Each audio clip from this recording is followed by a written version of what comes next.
Right. Some actually strong upsets today at the World Cup. The biggest upset, of course, is the Nakamura's loss to Pragna. But as mentioned before, this whole round was very tough for the veterans. Yeah. This whole round was very tough for the veterans. The only exception is Ivanchuk. Ivanchuk actually won the match, but and Wang actually, I actually put Wang as a veteran player now. Gokish beats Yesipenko, but Svidler is out. And yesterday I told you that Abbasov, he beat Giri with a huge tiebreak. It was Giri. Okay. Salim, experience beats the youth, but Bakro is out. Nepo is still a little bit too strong for Nihal. And Maksudlu lost. Dominguez, another veteran, managed to win in the very close tiebreaks. And yes, Ponomaryov, another veteran, is out. And Nakamura, although technically Naka is getting closer to being a veteran, he is still not. He's like early 30s, so he's not a veteran player. Yeah. Okay. All right. So let's go to the actual games, and we can see that Carlsen vs. Keimer was actually pretty long tiebreak. Game 1. Rapid. Game 1 rapid starts. Okay. So let's see, what is this? So we see a very solid opening. Queen's Gambit declined. With c6. People stop playing g6 here. Bishop e7 is okay, I guess. Bishop f4. G6 now. Okay, makes sense. Wins the tempo, yeah. And now bishop f5 and black's fine.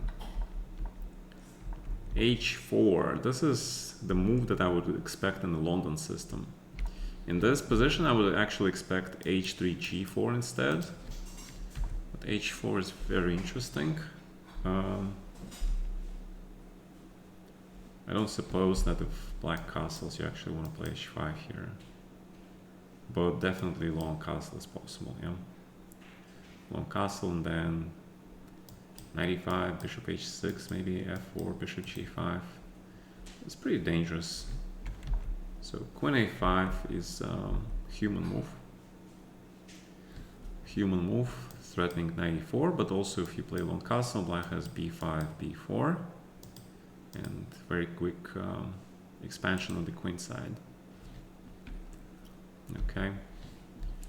Also, if we look at the accuracy in the rapid game, is 94 versus 93%. It's pretty high. But it's king f1. Although the computer says a3, but king f1, yeah. King f1. So what this means is that h4 was partially bluff, and white probably wants to play g3, king g2, and keep the option of expansion here. But just playing very solid chess and trying to get the game without any theoretical position. Castles, king here, rook e8. Queen needs to move from a5 because white will play a3 before some point, or he may play b3. It depends, we'll see. Knight g5 very logical since the pawn has moved, and also white might be thinking about f3, e4 at some point. Knight f8, very solid play. Black is preparing potentially queen d8, bishop d6, the bishop trade, and then the knight trade, and then knight goes to the center. So good evening, everybody. Hello, Mr. Kazensko. Combination of London and Bonk Cloud. Bishop on f4 and king walking on g4. It has nothing to do with the Bonk Cloud at all. King f1, king g2 has been played centuries before Bonk Cloud was even heard of.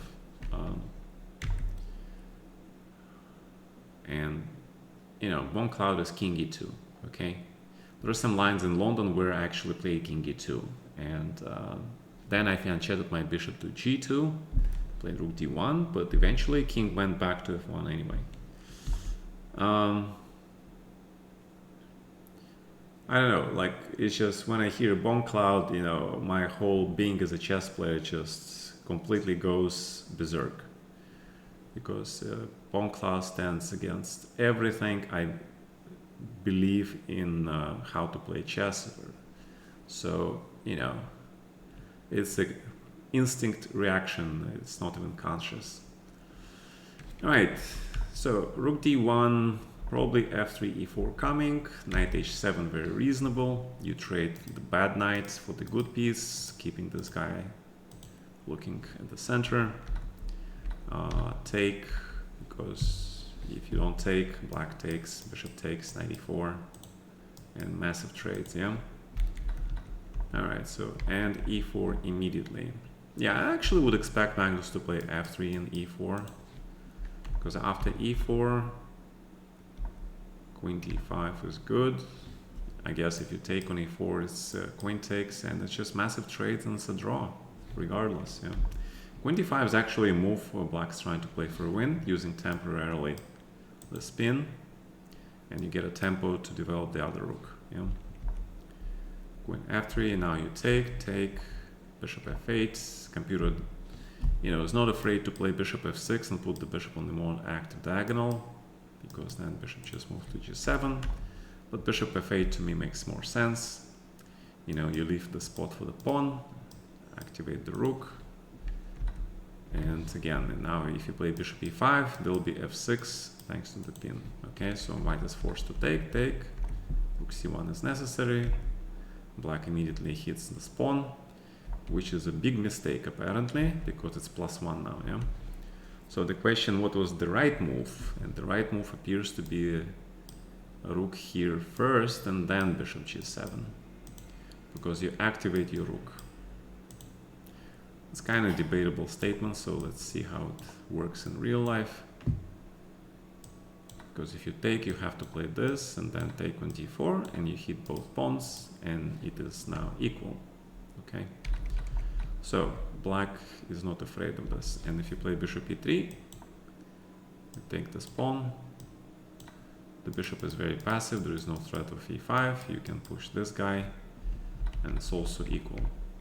And the problem with the game move is that now white plays this, and there is a threat of rook c7, but also rook c5 hitting these two guys. And suddenly black has huge problems. He goes on the direct offensive, which is probably correct, because this way black guarantees himself a rook endgame. It will be a difficult rook endgame, but in rook endgame is the most chances to make a draw.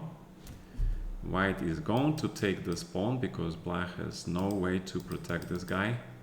So the only defense for black is to trade this pawn for one of these pawns, and then you play famous endgame where you have king and rook versus rook, pawn and king. And that's where the Dvoretsky spent an enormous amount of analysis on his pages in the endgame manual. Actually, this rook endgame is pretty must know. f6 apparently not that great, and I don't even know why that is, but I assume that after the trades, at some point if white pushes the pawn, the king becomes way too vulnerable. Okay, king f3 looks reasonable, bringing the king to the center. However, rook b1. This does not seem correct, and the reason doesn't seem correct because these pawns are now like together. f4, and after f4, see, even the world champion with 14 minutes on the clock makes a mistake, yeah, according to the engine. Actually, look at the time. Timer had 30 seconds versus 15 minutes. So the world champ has a great position and the winning time advantage. and he starts to play like, this is a very common mistake. He actually spent 1 minute and almost 20 seconds on this move. He was probably trying to calculate the best move here. Yeah, it's not simple. And the best idea would be just to play b3, push this rook to square where it will support the pawn push, and then run the king to b2, because rook only has these two squares to control this pawn from behind. So if you attack this rook, the rook will have to leave the square and this line, and with this rook sort of taking away the squares from the king cannot approach this pawn. So that's how you win. You play b3, push the rook here first, then you run really quickly with the king to hit this guy out. Black will push this pawn, but this pawn is faster, I think, and it moves with the king. It is very complicated, actually. It looks simple to say it, but this plan is complicated because black will attack this guy, obviously. He will try to push this guy. The rook will help this pawn to queen as well. But after f4, black king just gets the chance to go after this pawn. It's not good. Yeah, he plays king t4, and now it's a race, yeah. So king goes to b6, tries to move this pawn, and then try to go with this pawn as well. But as you can see, the computer does not like this idea at all, because actually this pawn is now closer to promotion than this pawn will ever be. Yeah, and Magnus has to give up. See, even wins a tempo, and you have to give up and make a draw. Crazy. And he still has 7 minutes on the clock. Yeah. Was he afraid of knight e5, which is rushed e4? I mean knight e4. Magnus said he was falling asleep.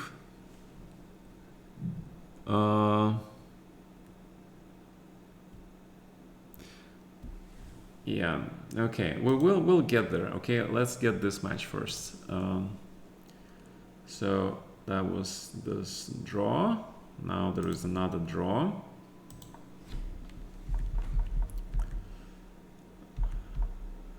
The sleep deprivation in chess is a very double-edged thing. I remember, I don't remember if I told you guys this story, but when I played my candidates match against Kramnik, I was preparing with the grandmasters like the whole day before the game, but because I was addicted to gaming all my life, I needed to game. And the only time I could game was when everybody went back to the rooms, and it was at night, and I was taking time from my sleep to play games. So the end result was I would play games for another like 3-4 hours, and I had to get up like at 8 o'clock in the morning, maybe even 7, I don't remember now. So if I go to sleep, usually it was around 3 o'clock at night. So pretty much the whole match, and in addition to that, I also was supposed to run in the Central Park after the game for an hour. So the energy requirements, to play these candidate games, first of all, then to study with my team, to do the prep, and the sleep deprivation. So you can see that the energy toll was enormous. So the only thing I remember is that I had to compensate for it by trying to get a lot of food. Yeah. But sleep deprivation was hard because, I was literally falling asleep during my games. The only advantage of having the sleep deprivation during the chess game was that your mind is no longer affected by worry or by anxiety because you're fighting sleep. Okay? You simply don't have any energy to think about whether your move is good or bad. Okay? you're trying to stay awake, and you're trying to calculate the line, okay? Because of the constant preparation and constant training, your calculation is good, obviously, and your openings are good, and everything is good. It's just that you have to make the right decisions during the middle game, and so that was the only moment that I feel that the sleep deprivation helped me with, because I didn't care what was anybody doing, what was my opponent doing. I wasn't paying attention to anything. And probably at that point, because I remember Vladimir was sometimes looking at me like he was checking my reaction, and I had zero reaction to anything. And I think that confused him a lot, because I used to have like a strong reaction to some moves, I get affected by the course of the game. And in this match, thanks to this, again, sleep deprivation, I didn't care whether my position was good or bad. I was just trying to stay awake, and I was trying to find the best moves I could under circumstances. So, and that sort of freed my mind a little bit, okay, just to concentrate on pure chess. Because usually in chess there are a lot of things that can affect you, and also, of course, there is always this anxiety, like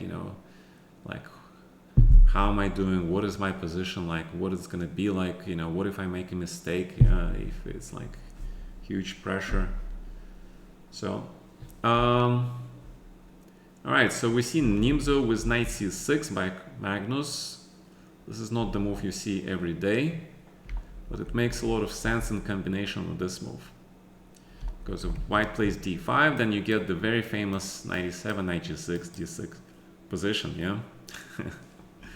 Which you usually get after playing knight c6 on the first move. In fact, black here sort of moved behind, yeah?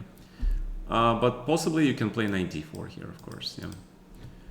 So a3 forces the trade. White gets nice center. Black gets this attack on this pawn, closes the position.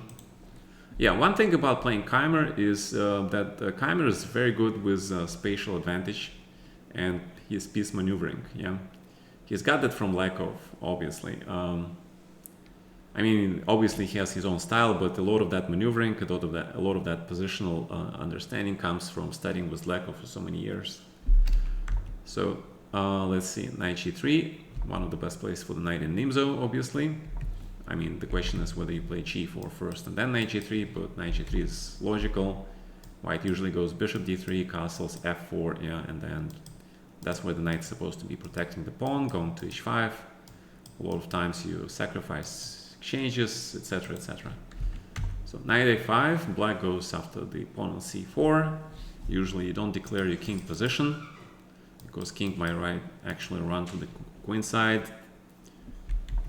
Bishop d3, and now there's the question, yeah, how to play bishop a6, when to play it, to play h6. Magnus plays h5. The computer doesn't like this move. To be honest, I don't like this move, but Anatoly Karpov played this move against me, and the idea is that h6 helps prevent the castling, but the real plan for black is always to play f5, and h5 with the idea of g6 prepares f5 in the future, at the cost of the weakening your dark squares. Castling is normal, but yeah, I'm surprised he didn't play h4 and put this guy here. I mean, it's pretty obvious, yeah. Probably the reason is that he wanted to play h3 and f4 and keep the option of hitting this square, pretty much.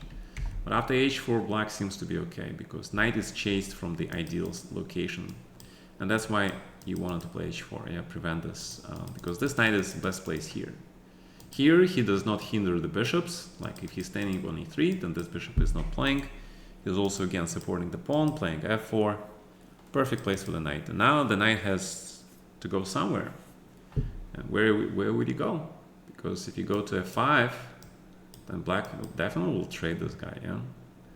I mean, he doesn't have to, maybe play g6, but knight f5 takes. And because in the closed position, two knights are no worse than a pair of bishops. But if you play knight e2, it's too passive, yeah. So grab, queen d7, logical. Rook b1 prepares for the long castle, so you play c5. And the computer plays c5. And Magnus does not play c5. Yeah, c5 looks very logical, yeah. Because after c5 you lock the queen sides, and then you can pretty much castle here without worrying about anything. Yeah, I'm very surprised he played this in the last.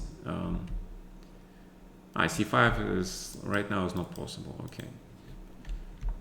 Bishop g5, and see, this position is very complicated. The computer plays h3, fixes this pawn on the h4, so you can play bishop g5. And to me, it doesn't make much sense. Probably that's why it doesn't make much sense to Magnus also, because if h3, you give the squares for the knight. But you don't get this knight so easily, yeah? Knight h5, bishop g5, and you grab the pawn. So bishop g5 is a very natural move. And now h3 looks logical, but c5 here, okay. Oh, d5, that cannot be good. Yeah, you know, when you have pair of bishops, you need to keep tension in the center. You want to open the position. You don't want to close it. If you close the position, white has nothing. The question is, how do you play here for white if black just, stands? And the response is that, play h3, maybe attack this pawn and grab this pawn. That maybe is one of the responses, yeah, because this pawn is weak. If you grab this pawn, then you have g4, g5 plans, and you have extra pawn pair of bishops. So h3 actually makes a lot of sense. He wants to play d5, and now he wants to eat this pawn, yeah, so let's see what happens. Okay, computer says inaccuracy, but I'm not so sure. Oh, he goes back. Wow. Yeah, but this is advantage white, yeah, for sure. But not like this. Huh. Not like this. Yeah, it's very complicated position. And I have to understand why this move is advantage and why this move is not advantage. Very hard to understand, actually. I don't get it. And these guys are playing rapids. In the rapids, to understand the intricacies of this position is a difficult task. e4 looks correct.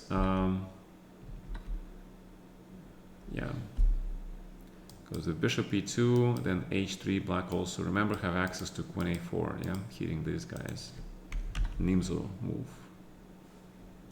Rook d8, correct move. Not taking on f6. Rook d8. He was trying to take on d3 with a tempo. And now, where does the bishop go? Okay, another inaccuracy. Queen g4, rook e2, rook e8, knight c4. Not simple again. And a big mistake, actually. See, black sacrificed a pawn, but suddenly after this move, simple move, logical move, you trade the active rook, black is just winning. This is how Nimzo is. This is why Karpov played Nimzo, because he understood Nimzo a lot better than other grandmasters, and he outplayed them. See, just one move and it's a mistake. Had to play queen d3 and bishop h6, take care of all the squares. Not simple. After rook e1, suddenly, okay, Magnus plays this instead of queen f5. After queen f5, you protect this pawn and white cannot win this pawn, at least not immediately. Because you cannot take this pawn because of check. And that's it. You can't take this pawn, period, because h3 runs into knight c4. And queen f4, yeah. So after queen f5, black actually keeps the pawn alive because take and protect the queen. And next move, black takes this pawn. This pawn is alive, huge pawn. Then this pawn falls as well, and black is winning. So Magnus misses a win actually. Rook e7, tries to open the bishop. And now, yeah, you cannot trade the queens, although the computer says you can, but these pawns are pretty tough. Queen e4 looks correct. f5 looks correct. And this looks bad. Yeah, this looks like completely winning from black. So what happened? So Magnus was winning the first game, and now he's winning the second game, and he draws both games. Okay. So sleep deprivation does not work for Magnus. He is making too many mistakes. Still completely winning. And still winning. And after this is suddenly draw. Wow. One move and it's a draw. Amazing.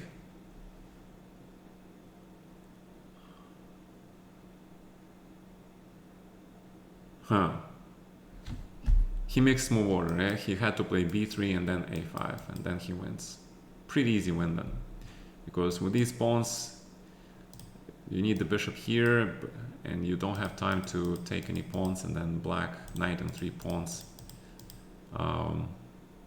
beat the bishop and king, obviously. Alright, after this, h6, king t5. Oh, counter mistake. Oh, Magnus has 4 minutes. That's a lot. What is he rushing for? Yeah, king d5, b3, h7, and bishop f6. Looks like a draw, yeah? Yes, you win a tempo, but this pawn is gone. And after this, knight is in the wrong place. If the knight is on b7, black wins. But knight cannot protect this pawn and keep it alive, yeah? Because king comes and attacks both of them. Yeah, that was kind of weird that Magnus makes such technical mistakes. Usually, you know, he is playing perfect technical chess, but not today. Also, Vincent making this mistake and still surviving, yeah? And still surviving. Oh, he missed knight e3. You don't have this move because of knight e5 check, but the threat is this. h7. Bishop f6, knight c2, and if king c4, then it's a4, and you can't take this pawn. You don't have time because a3, b2 is coming. And same thing is here. If you try to play this, c4, and then a3, and everything is protected. And then king comes, slowly takes this, and goes win the game. Yeah, it's amazing that he didn't win this. Knight d2, king here, and a4. He was hoping for this, but now, because this knight is ridiculously placed, you can't move the pawn. You can't move this pawn. Knight has to protect this pawn, and black is not moving. And that's it. It's a draw. It's a positional draw because if knight moves, you take the pawn immediately, and you're just in time to stop b pawn. So it's a draw. Yep. Unbelievable. Actually, this is unbelievable that Magnus made so many mistakes here. Okay. So, another game. Okay, c5, logical. This is a pretty old line. Black's has only one weakness, which gives white small advantage. Isolated queen pawn, famous structure. But black trades a lot of pieces. I don't like this move. In general, you don't want to keep your pieces pinned, especially this active bishop. So I don't see how white can even hope to be better here, but okay. This doesn't look right. Yeah, massive trades coming up after 96, yeah. Yeah, 96, fe6 was probably... He wants to keep the pressure, but... Okay, and now black has a chance, yeah. Let's see. If you take with the bishop, bishop d8 and rook c2, yeah. And you hit these guys, advantage black. And if you take with the knight,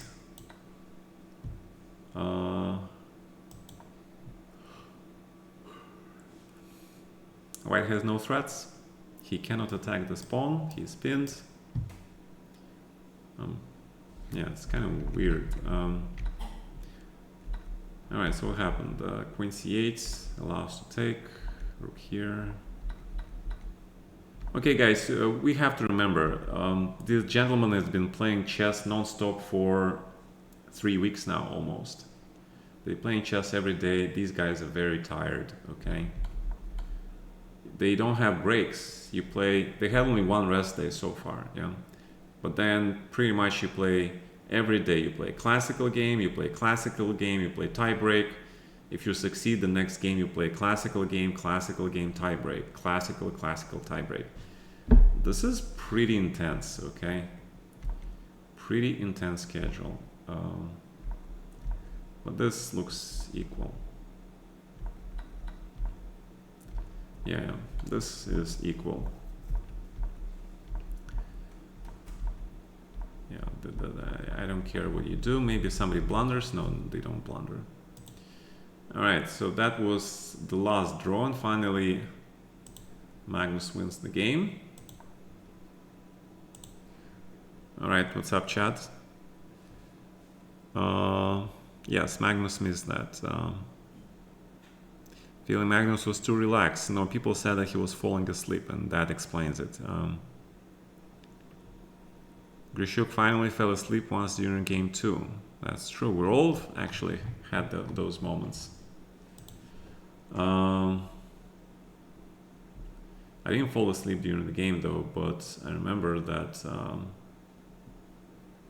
I was hoping that the game would end fast. Doesn't matter how, just offer a draw and then just go get some sleep. Yeah. But here you don't have that option. You have to play until somebody wins. Yeah, that's the problem.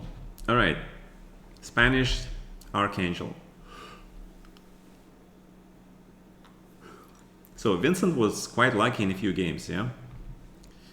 But that was a payment for his luck in the classical second game, where he missed his chance to knock Magnus out. Right. So let's see. Bishop b6 is kind of unusual. But the computer says it's first line, huh? c5, and if d4 you grab. So this becomes like an Italian game, yeah? With bishop on b6, knight on g6, and the computer says knight on g6 is not correct.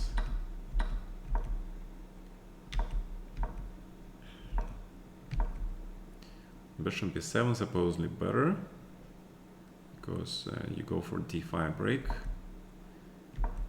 and after bishop e3, rook e8, queen d2. This is pretty well-known position in Italian, but we write here with Spanish Archangel. Yeah, very interesting. Yeah, the problem for black is that, you know, this bishop on b6 here doesn't do anything. He's closed by his pawns. Well, remember, we had recently looked at Corana's game. Remember that piece sack we saw in the game? It is here, is always in the picture, especially with this bishop and these knights coming. Yeah, that's why in the Spanish you have mostly bishop on f8. Bishop on f8 protects against these piece sacks. I mean, bishop on b6 is doing great, yeah, if you can just trade these bishops. But the problem is that you can't trade them. So let's see. Takes on e4. I guess he wanted to check the principal line here. Let's see it. Apparently incorrect. Apparently bishop c2 was a must-play move. You have to play a rook b7, but I suspect maybe Magnus didn't like the exchange sack. It should not work, actually. It does not work because you have bishop f4, you trade, and then advantage, obviously, white. But if you move the rook, you have to move it here under protection. Yeah, you can't move the rook here. And the question is, oh, and there you go, yeah. That's what I was talking about. You always have these things. See, it's winning advantage, yeah. Winning advantage. Why is it winning advantage? Good question. Because of knight h4, and if you take on d4, it's just knight g5, yeah. Okay, king is too open. So you can't take the bishop, but if you don't take the bishop, then king is forever weak. You have bishop g5, h4, h5, etc., etc. So that's why, you know, the computer doesn't like going for this, taking this pawn. He wants to play bishop b7. Yeah, but bishop b7, bishop h6. Yeah, even the computer sees that. Yeah. So this is a problem for black. That's why, you know, I stopped playing something like this for black, because very tough to play. Okay, so 94, 94, take on c5. Wrong taking. Must take with the bishop, because you need to trade this thing. He was probably afraid of bishop h6, but for some reason it's okay here, because you have this move and you protect the knight. And you have this nice little trick with queen c5, queen d5. So that was a tactical defense. Taking with the pawn, huge risk. Again, you need to trade this guy.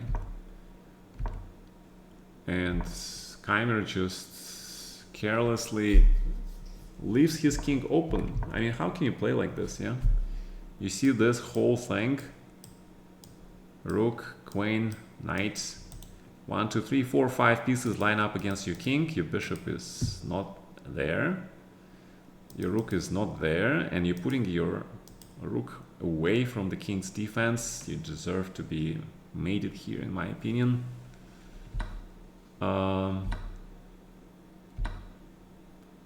Yeah, bishop h6. Computer likes bishop g5, and the idea is queen d5, rook e7. And it's kind of funny, because if you take this, it's kind of mate. Yeah, king h7, knight g5 mate, and king f7. It's gonna be this mate anyway, pretty much.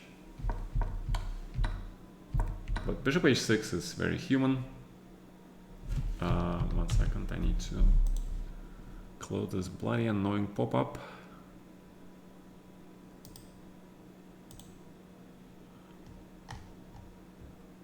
Where's this pop-up? I don't know how to get rid of this pop-up. Alright, hopefully it works. Alright, so bishop h6. Yeah, you can't take it, but... Ooh, inaccuracy. But why is it inaccuracy? Why is this suddenly winning for whites?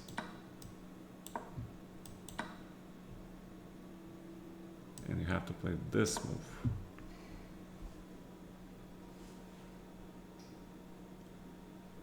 Oh, okay. So rook b7 is bad because check and rook a8, yeah? But if you play anything like rook d8, the problem is this move. Bishop is gone. Wow. And if you play rook c8, check first, so he doesn't have bishop d8. And you still hit this guy, and there's nowhere to go because of this back rank thing. That is very deep tactics. There is no way a human can see this, okay? There's no way a human can understand this bishop d2, bishop f4, and then hit this bishop. You need like at least an hour of time to find all that. So he plays next best move, but black is doing okay. Finds this defense. See? You have to actually go into the endgame. Because after queen c3, rook e4, Game is back on. And black has pair of bishops. If he managed to play c4, open this bishop, black is fine. And black is better. Knight does not belong here. Knight belongs on g5, as we have seen, yeah? So bishop is not well placed. The knight should be here. Queen e6 is human move, so it's fine. Rook e1 is human. This is kind of weird. You should centralize your queen, yeah? Knight f3 is correct, and queen d5, then rook e7, yeah? So he trades the queens. No trades. Finally, hit this bishop, hits this pawn, yeah? Bishop f3, preventing knight g5 potential mates, but bishop a5 was better, apparently. Rook e4, incorrect. But they have less than 1 minute on the clock now, so let's not judge them too harshly. Queen f7, protecting this pawn, and then you can push this guy. Yeah, in the blitz, Magnus is stronger, that's for sure. Rook f4. Take the pawn, c4, come on, c4, you have to play. You know, this guy is, like, didn't play c4 whole game, man. Okay. Just grabs the pawn, yeah. See what happens? He just blundered this pawn, that's how he lost the game. Because now white has 2 extra pawns and it's too much. Too much.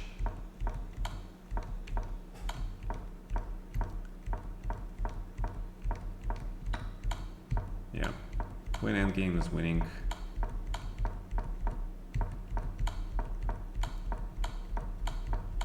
King comes here and it's game over, pretty much. All right, epic match, to be honest. Very epic match.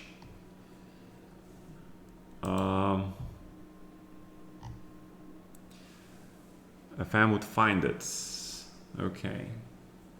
Yes, the FM jokes are fun. I know.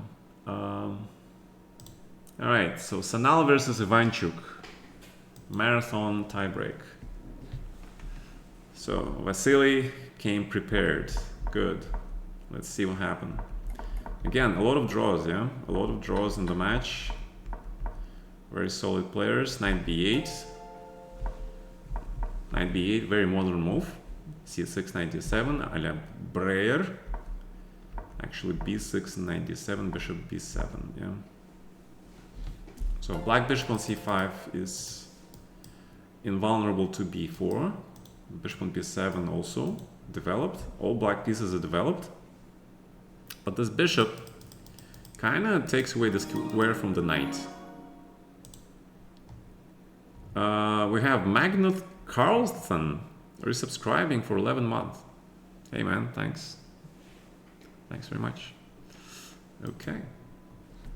So the c5 square is kind of double-edged thing, yeah? Kind of needs knight there. Bishop h4. Potentially looking at bishop g3, attacking the pawn. Rook e8, rook d1. Rook f e1 is better, according to the computer. I don't know why. Maybe because he wants to prepare knight e3. Second knight here, f3, bishop f2, but doesn't make sense. Probably just wants to play knight e3 and sort of put the knight somewhere here. This is a general purpose move. Bishop g3. And okay, a mistake, yeah? A mistake because now white gets pair of bishops. Apparently you had to find this move. And ask yourself, what is this position? If you take with this knight after knight f4, potential attack is very strong, but also you want to take this guy, f6, take on e4, and then you have pair of bishops. So you have to take with this knight, right? Then bishop d6 immediately before bishop c4. And bishop c5 back. You want to take this pawn now. And if you play like this on knight f4, and again, you can probably just take it, yeah? Black is winning. So this is actually a very common theme. Sometimes you can sacrifice this pawn, but you get a lot of activity and pressure. Especially white has to give up the bishop. But bishop d6, defensive move, but... Oh, he didn't take the bishop. Huh. I'm surprised. Yeah, I expected Vasily to take the bishop. And then 92. Yeah, probably he thought that bishop is not going anywhere. So he plays this. But...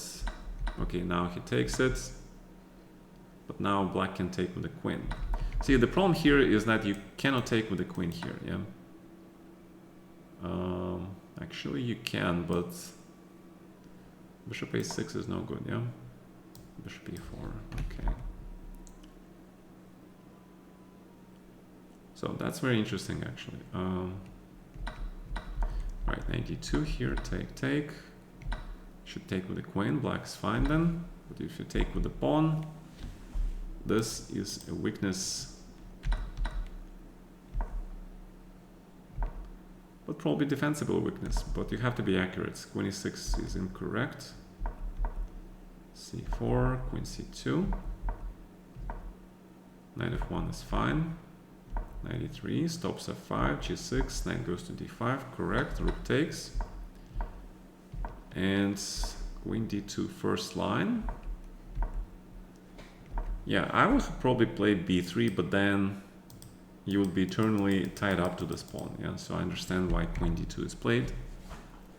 And it's also double attack, because now you're not only threatened to take this pawn, but you also want to take this pawn thanks to this pin. So, rook d7, queen h4, but the dark squares are weak, and with the bishop alive, this is a big problem for black.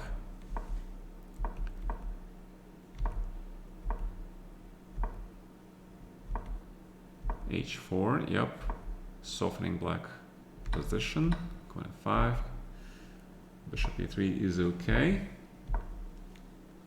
And after h5, white is pretty much winning. So what happens? Okay, he had to be like point blank shooting here with f4. And black is probably lost. Because now the bishop joins the attack, king is dead, yeah? And if you play this, well, I think Vasily just forgot that he can take here on c5 now and take this pawn. And then both pawns are gone. Or maybe he didn't want to go into the rook endgame, I don't know. Bishop f2. But now black can take and... Queen g6, yeah? Instead, he plays this, and Vasily plays a beautiful move, but black has defense. But if you play prosaic move like f4, just to... Black is lost, yeah. Beautiful move, but black has defense.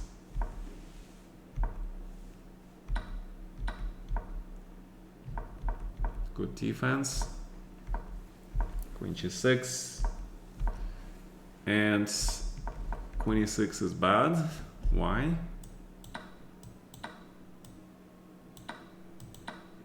Because this pawn formation sucks. That's why. But it's still draw. So double question mark is not fair.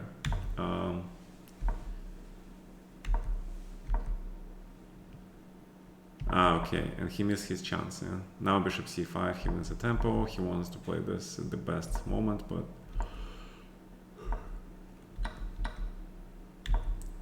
black is now better. Oh, black is close to winning.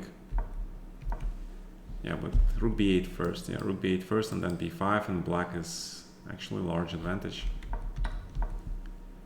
He tries to push these pawns, but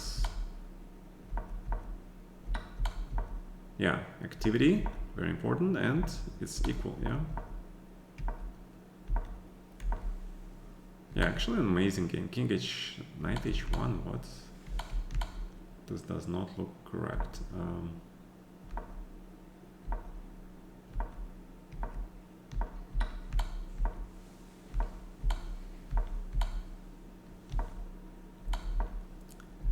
it's a draw.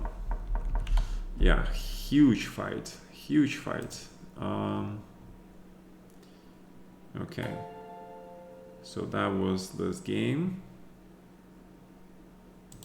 Now we go to game number 2. Vasily is playing black and he was playing Petrov. Very solid opening against the well-prepared youngsters. Probably a good idea, yeah. Okay, so we see queen h5, which was played before. c6. Remember, like, they played this already and Sanal didn't play for a win. He just went for a draw in this line. And apparently he did not check this line again, and he did not expect Vasily to repeat this opening maybe, but black's now fine. Okay, correct. h5 here. Yeah, for some reason I'm falling asleep. Although I had 9 hours of sleep today, yeah. I don't know why. Okay, queen e7, queen f4, c5. Reasonable. Now that white castles, you can castle. You were waiting for white to castle first, okay? And c4, and black is better because of these double pawns. Usually in the French defense, in compensation for these double pawns, white gets a pair of bishops advantage, yeah? Here, you don't have that. And in fact, all these pawns are very weak. I would say black has advantage.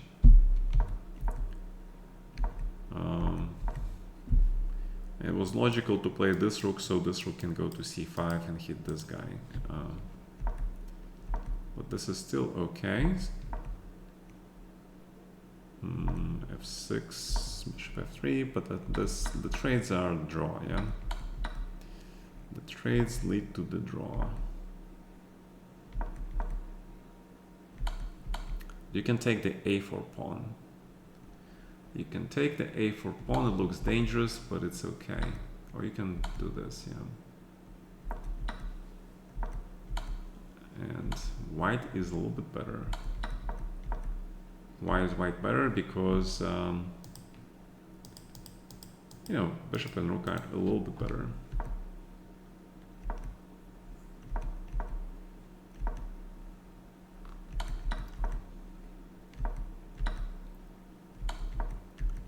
Take on a4, draw. Okay, not bad. And then we have this game. Vasily plays Petrov again.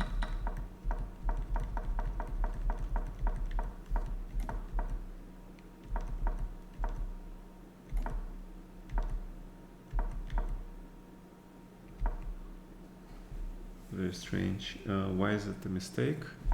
Because of bishop g5. Wow. See how dangerous Petrov is? If you don't know what you're doing, white is worse, yeah? Weakness, weakness, weakness. Actually a very useful move now because fixes pawn here. Rook takes, yeah. Yeah, but this is very bad. This is okay. Yes, but rook d4, yeah. Rook d4, attacking this pawn. Going for rook f4, rook f6. I mean, g5 looks okay. Although, what is the point behind this?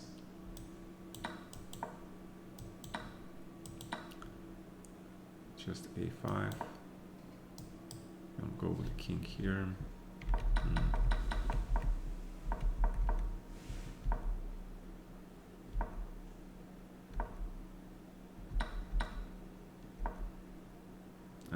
Rook e5, nice counter.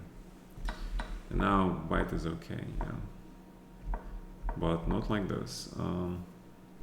Okay, it's not easy to see this c4 and king f2, the idea of king f3, and then you threaten king g5, and black is actually risking, yeah. He plays g3, and after this black is much better again. Yeah, otherwise black king just marches to e5. H5. And Vasily is winning. But he makes a mistake here. Why not just go after this pawn, yeah? Just take this pawn. Win the game. Maybe he saw no difference, yeah? But apparently there is a difference. Losing.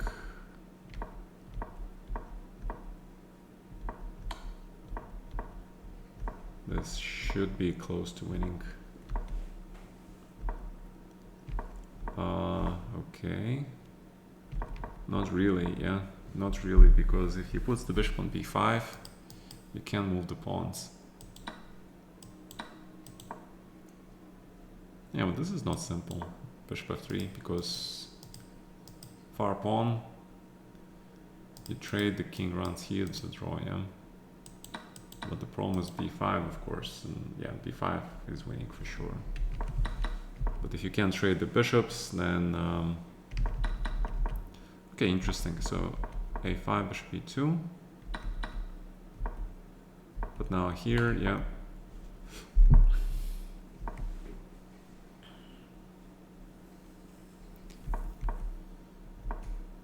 Yeah, how do you win this? How do you win this? I don't know. But white has no time.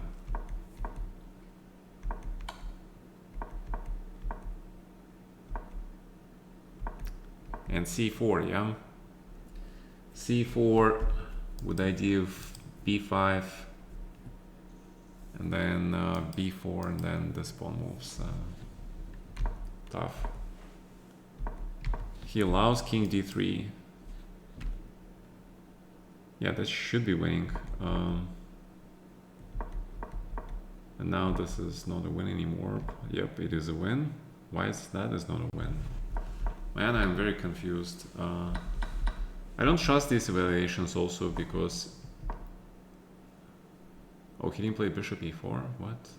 Yeah, you play bishop e4 first to prevent king f3, of course, yeah? Why would you allow king f3? Oh, Vaisy just blundered.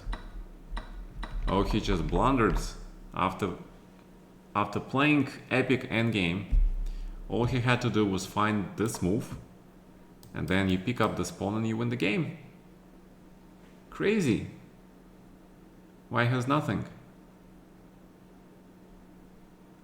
So Vaisy just missed a one move win. Okay. But he won the next game, so that's cool. And guess what? He plays g3 to get out of theory. b3, yeah, okay. This is good old g3, b3 stuff. White is a little bit better. I play this with black all the time, and you have to take on e4 now. Yeah, this is bad move. I don't understand why he played this. Yeah, everybody knows that you have to take this pawn here. Yeah, that's what everybody's playing, and then bishop h3, okay? And white is a little bit better, but black is fine. But knight b6 is terrible. And not because of this, actually, yeah? I mean, cd, cd5. Yeah, this is interesting, yeah? cd, cd5, and then you want to play f4, f5. And if black plays f5, then this whole pair of bishop is dead. But he plays c5, e5, same idea. And now white has huge spatial advantage. He just goes for b5. Black bishops are dead. I would even consider h4 at some point. Bishop e7, bishop to a5. Very straightforward plan. Grab the bishop, of course. Pair of bishops in addition to pressure on the queen side. Bishop g6, correct. Prevents f4, okay. I like this move. Making a question to black with regards to the structure, because if you take, then pair of bishops open and you can start the attack on the black king. Yeah.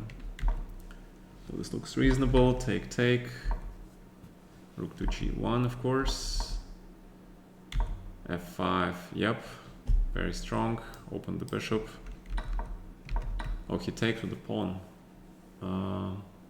Yeah, okay, because otherwise you lose the exchange here. Bishop h6, queen g1, queen g7.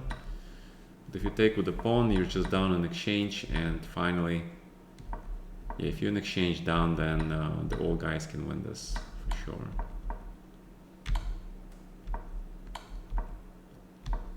Queen g4, perfect.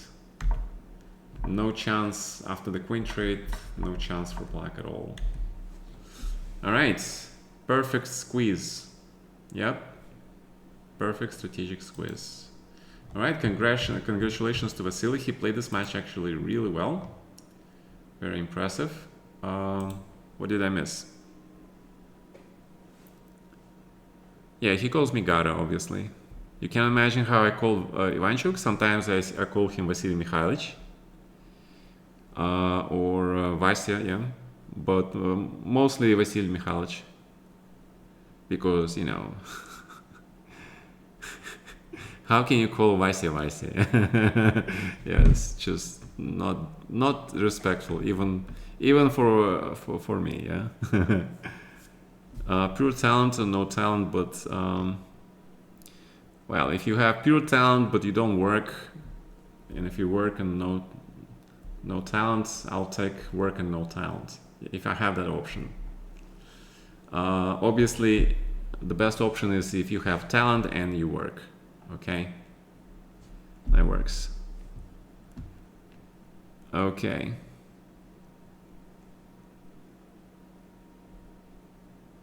What is the story behind Ivanchuk changing his name from Vasily to Vasil? No idea.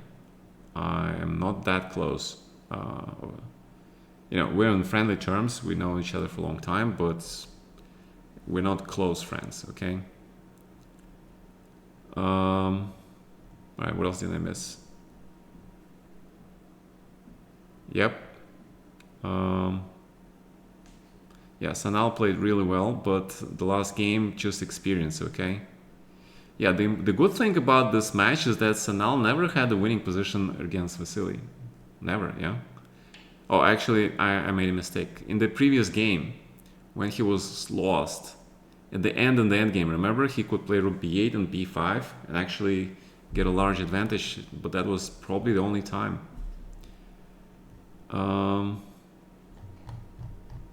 Yeah.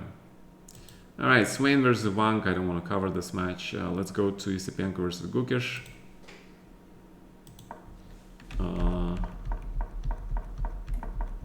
So Archangel and Italian with Bishop c5, very popular choices. So we see how Black does not solve his problems when he plays knight e7, g6, c6, or c5. Yeah. So that's why, you know, this idea with Bishop e6. Yeah, this seems more probable. Yeah, b5 and d5. Yeah, that's how you play this position with Black. Okay. Knight d5, I don't know. Knight d5 kind of looks weird because of d4, because of a lot of other options. Yeah, leaving your queen on a pin like this, I don't feel very comfortable. But this is way too passive. Yeah, Isipenko playing way too passive. Too academic. d4 is the only challenge for this formation. I'm pretty sure he was worried about this move. Because if you take here, there's queen c6 and you cannot allow rook e5, yeah? You cannot allow that, so you have to take this thing. But now is a big question what to do with this. Because queen f1, b4. Black is okay. So, but the computer finds, of course, bishop c1. And you threaten to take this knight, and this pawn formation closes this bishop. And after knight d5, return, bishop d2. And looks like advantage white, yeah. Queen c2 is queen g6, black is better. Just better, because you managed to centralize your knight on best place, knight goes to f4, and you managed to put the queen on g6. These are best places for your pieces. Which is why, you know, white should not allow that. Because now black is better.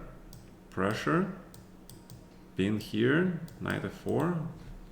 Like everything you can ever dream of, you got it, yeah. I like this move. Very slow move, improving the position of the bishop and sort of saying like, white, what do you want to do, yeah. Also preparing for something. I'm not sure what he's preparing for, but whatever it is, it looks like usually it's f5, yeah, f5. But then what? You know, despite all this inaccurate play by white, the computer thinks the game is close to equal. Rook e6 looks reasonable, but the queen on g6 is now a little bit uncomfortable, yeah. Knight f6 allows knight h4.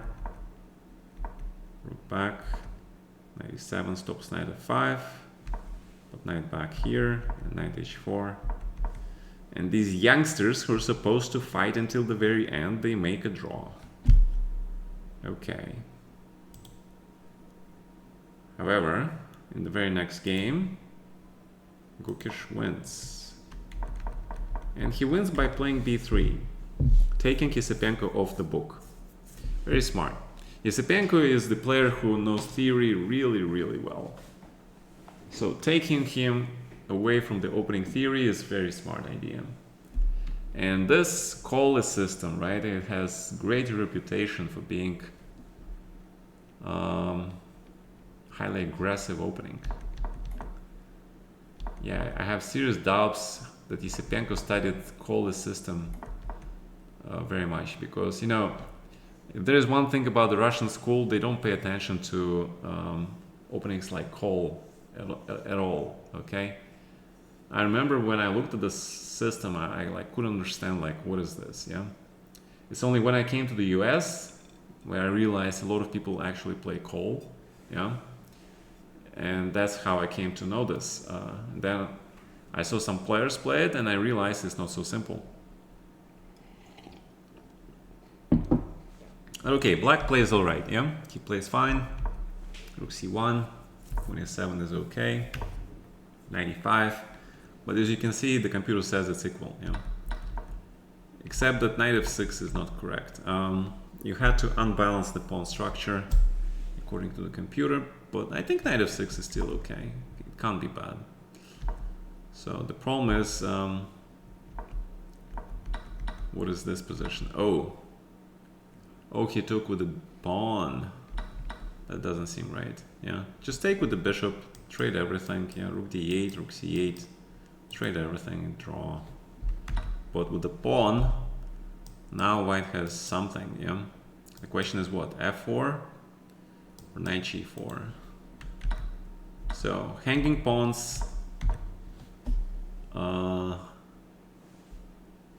g4, okay. I like these bishops, but also the targets, yeah, the targets. So 94. First line, first line, first line, and 95 back. Yeah, but I don't get it, yeah? I mean, why couldn't you play like f4 here? What is the point, yeah? You could play f4 here. Immediately, and then put the rook here, yeah? Like, why would you play this, this, this, this, and then to go back here? Doesn't make much sense. Okay, it makes sense, right? Because if black plays knight f6, white wins the whole tempo, actually. Okay. Crazy, yeah? A tempo. All that maneuvering for one tempo. Makes sense, yeah? Take on e4. Then knight c4, and after bishop a3, superior structure for whites. Pair of bishops for black. Black misses bishop a6. Now he plays it. And This is a waste of important tempo. Queen e6 looks very natural, yeah. Keep pressure on this guy. You want to take to make sure white takes on the pawn. Or rook c8, h6. The idea of king h7 probably, yeah. Get the king safe. Safety. Knight a4 potential threats. But also take on c5. Oh, really? So miscalculation actually, yeah. Miscalculation. Yeah, g6 looks okay, yeah. I mean, of course, you have to see that you can play this move. But this is something that the grandmaster of their level, they should be able to calculate. Even in the rapid game, yeah. They should be able to calculate the things. Instead, he blunders. Wait, Gukish blunders also. I mean, come on, man. Bishop c5, you attack the queen. Has no time for g6. Then you take here. And you take here. And queen d2. Knight c4, yeah. You take here, queen a7. Pawn up. Fabi would just be so happy playing this position, you know, and win it like absolutely easily. Yeah, you know, it's amazing, you know, when you have certain positions, I have immediately certain players come to my mind which would love playing these positions. Okay. King h8, take. Oh, he took the wrong pawn.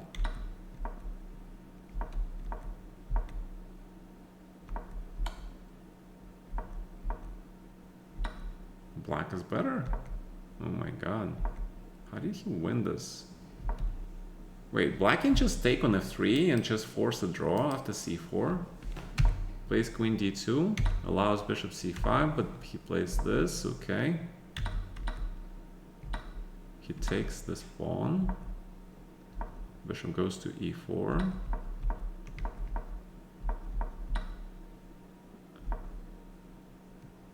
What?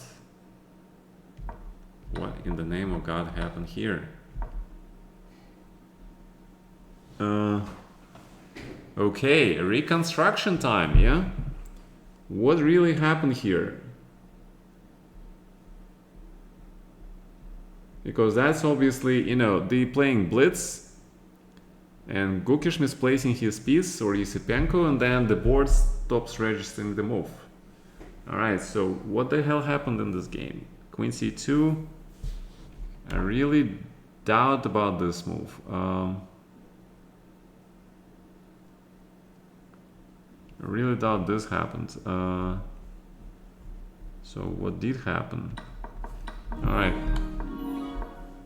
This, okay, this is likely, yeah? Knight e6. Oh, are you for real?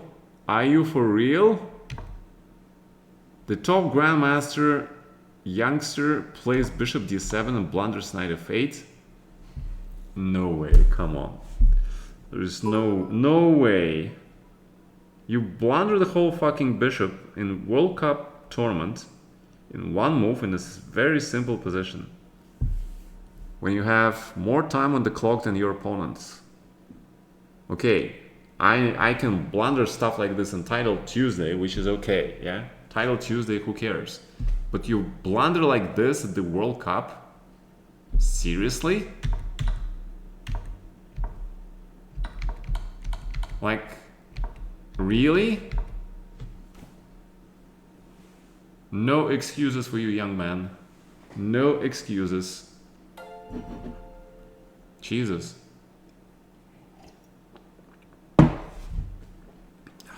How can you play bishop d7, man?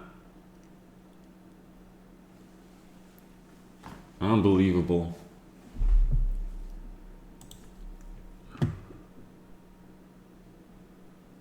No, but this is this, you know, bishop d7 knight f5 is real thing. I'm pretty sure it is. Okay, I'm pretty sure that's exactly what happened. Entire piece. Like, nothing is threatening this bishop. Just play king g6, yeah? King g8, whatever. Bishop d3, bishop d6. Like, so many moves. Offer a freaking draw, yeah? This was actually a gift. A big gift to Gukesh.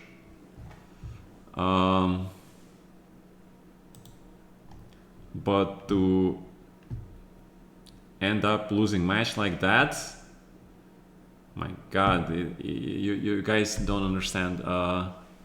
It is such a huge hit to your psyche and to the Russian chess, okay?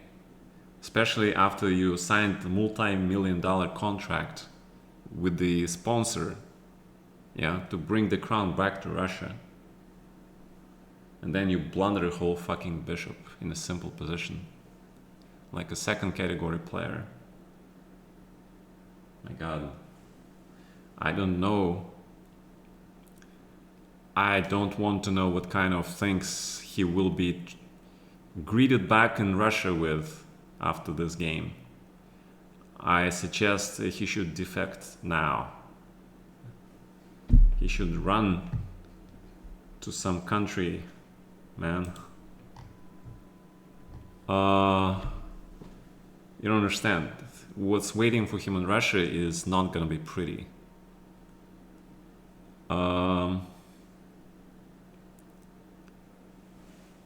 My god. Not good. Not good.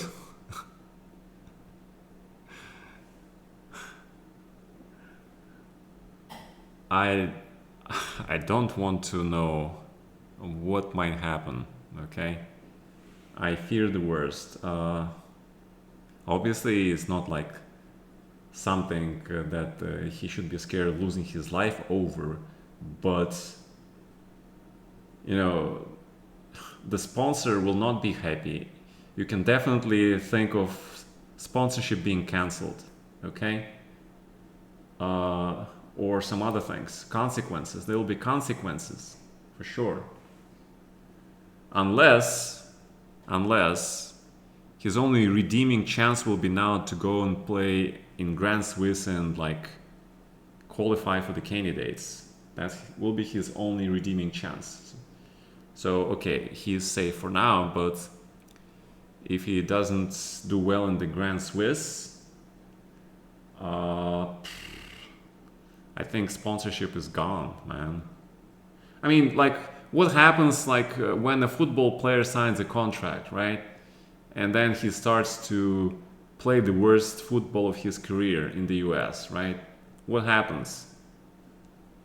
The club loses the money, he sits on the bench the whole season, he is not being put on the field, yeah?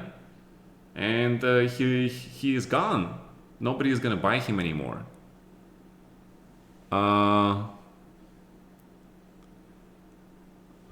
No, but it's just sad, man. I mean, I'm sad for Yusepenko. He doesn't deserve to lose like this. I mean, okay, if he loses like, you know, those big fight, there was a big fight, but if he loses like a blunder, it's terrible. You know, he's okay. Man, I don't wish this experience on anybody. All right. The match that is very sad for me. I'm very sad to see Peter go.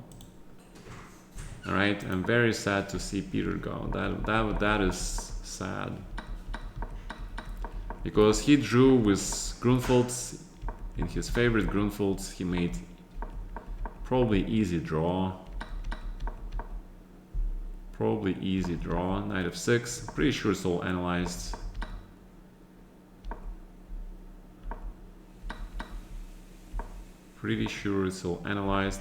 Yep, first line. Break. d6 runs into what? Bishop b7, yeah. Black is better. Yep, trades. Okay, home prep. But for some reason I had 3 minutes on the clock. Okay, probably the home prep ended somewhere around move 16, 17. But still, he was familiar with the ideas. But how do you lose with white? He lost with white. Now that is very sad. And he lost in the Rossolimo. Okay. T5. Yes, but Peter is not an expert in these structures. Yeah. Why would he play this structure, man? Though this computer first line move. You know, I have a feeling if he just took on d5 and played d4 this position, he would be fine. Because I don't think Peter is playing these positions really that great. Okay. a4 first.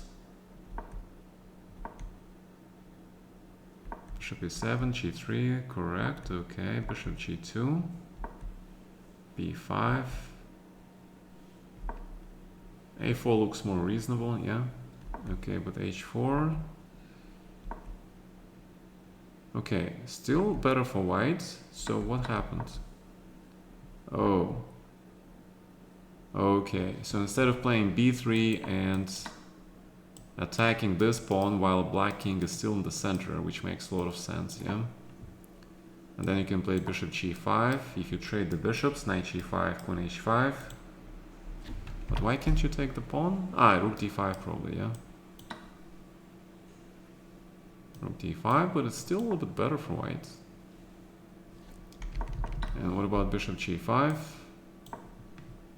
Yeah, both of these moves are good, yeah. White has clear plan, clear weakness, a little better, yeah. 94 is risky. Yes, you want to play bishop g5, you want to play knight d6, but what happens if he takes? Actually, wrong knight. Natural, but not good. Why? Why is it not good? Why is this better? It's not better. The computer is just messing with me, yeah? Yeah, but this was very important pawn. If you don't get compensation for this pawn, extra pawn for black. Too slow. This is too slow.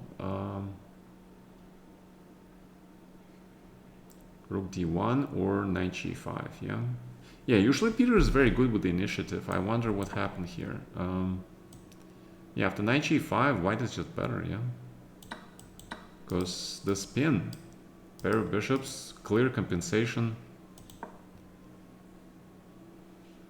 But he has to find... Maybe you take with the pawn. Oh, you take with the pawn, okay. Ah, you have g6. Very smart. Still okay, yeah? Still black is okay. Yeah. So he plays queen e3, queen b6, but... d8. And black is better. Oh. Yeah, this game is a disaster. See, the problem is Peter doesn't play these kind of structures often. It's like King's Indian reversed, and he doesn't play these structures often. And I noticed that if he doesn't play those structures, he doesn't play them well. That's one of his problems. He plays really well those positions he knows, analyzed, has huge experience with, but he got caught in the structure and he doesn't have much experience playing it. Yeah, surprisingly. And then he starts making mistakes like this, and it's game over. And he blunders bishop c5. Wow. Yep. Well. Yep. That's why you should just play b3 and, you know, make sure the structure is okay for you. b4. Okay, b4 is b4, so what can you do? Yeah, c4 probably you don't want to play. But what can you play? Can you take? Obviously bishop b4, bishop d2 is okay, but if knight b4... I was thinking bishop g5. Yeah, but black's still okay, yeah. Alright. Opening choice, not wise for white. Also, you should play a4, yeah? Like somewhere in advance, not here. Like, but the computer was saying like a4 should have been played somewhere. Yeah. No, this was good position. I mean, he played a4. I mean, if you play knight e4, then why do you play a4, yeah? Then you just play knight e4 here if you want to. Though it's not that great either. I mean, if you play a4, then you should play b3, yeah. Yeah, I'm just very sad. But congrats to Abbasov, he actually has amazing match here. He beat Svidler, he beat Giri, two very strong guys. Impressive. Alright, let's look at the Salem match. I mean, 2-0 in tie breaks is a strong statement. C6, okay. And it's also 97. Transposition to the good old Karlsbad, yeah. Pair of bishops for black. White goes f4, but c5 standards. Counter attack in the center. This is not very logical, but okay. This is terrible. Yeah, if you play like this, don't play f5. At least don't play f5, because there's dark squares now, and your king. Horrible. I mean, black is just better. Even after bishop f6, yeah. Crazy. Because white king is so weak, man. Yeah, but black is winning because of this king, and knight is useless because, you know, check's coming, dark squares, white is gone. Queen b1, take, extra pawn. Yeah. Unfortunately, not much of a fight in this game.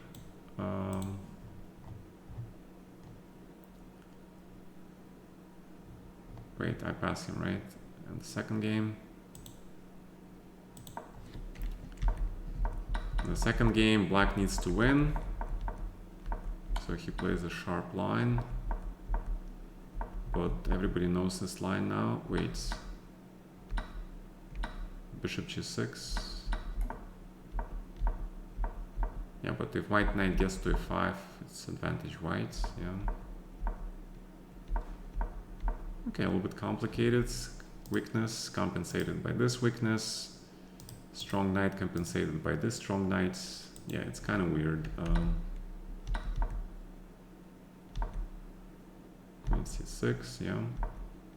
Knight d6, correct. Okay, actually, well played game by Vakaturu so far. But rook e6, yeah.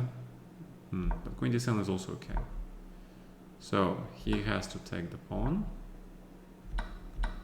Yeah, but Salim is... Yeah, Salim is very experienced. Yeah, he just trades the queens. Yeah, notice how he trades the queens here. He forces the queen trade because knight is hanging. And he has a little bit better pawn structure followed by these weaknesses. Black is not going to have an easy time attacking this guy anymore.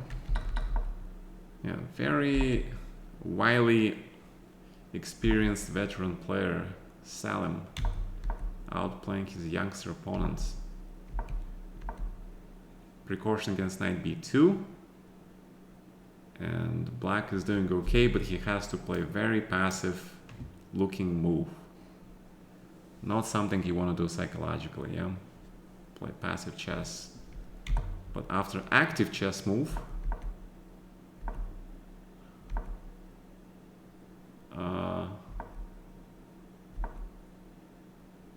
okay, and then In order not to fall into a bad position, you have to play more active chess, and you fall deeper and deeper into the hole, yeah? My God, psychology works in chess, yeah? Psychology works wonders in chess. Actually, this is the only real mistake. He had to play knight d2. First to king p7. That's still lost, yeah?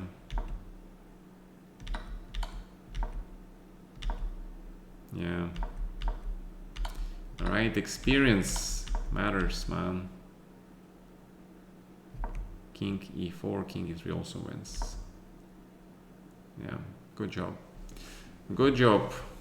Show the youngster how it's done. Okay. Alright, this match, Nepo versus Nihal. Yeah, so people were saying Nihal had good chances. I also thought he had good chances, but let's see what happened. A4. Oh, the famous transposition into this dragon now, yeah? I mean, Nihal doesn't have much experience playing dragon. And knight cd5. Knight bd5 makes more sense, but Nepo always has his own ideas where the pieces should go. But still a little bit weird move, man. Yeah, this is definitely playing along. Yeah, taking d5 was a must, pretty much. He probably wanted to get a5 in or something. Okay. Bishop e3, finishing development. c4, now mirrors the bind structure, and white is a little bit better. Black is fine, black is better, but a5, correct. Yeah, so black is doing fine, but Nihal has to start making actually active moves. Yeah, he has to start playing aggressive. He can't play passive. f5, black is better. f5 is actually very standard in this position. I don't understand. Why would you not play f5? I mean, open the bishop, potentially. If you take with the g-pawn, rook gets the clear plan to attack. Like, what is there to think? Bishop c6, f5, good. Advantage black. Not bad. Queen h4 is okay. Bishop e5 looks fine. Queen h4, correct. Correct. So, what happened? Why? Why would you give up the whole exchange? Why would you give up the whole exchange? Big question.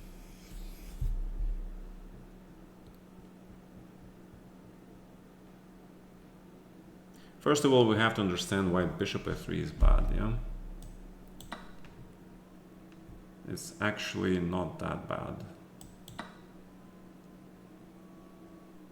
Rook f8.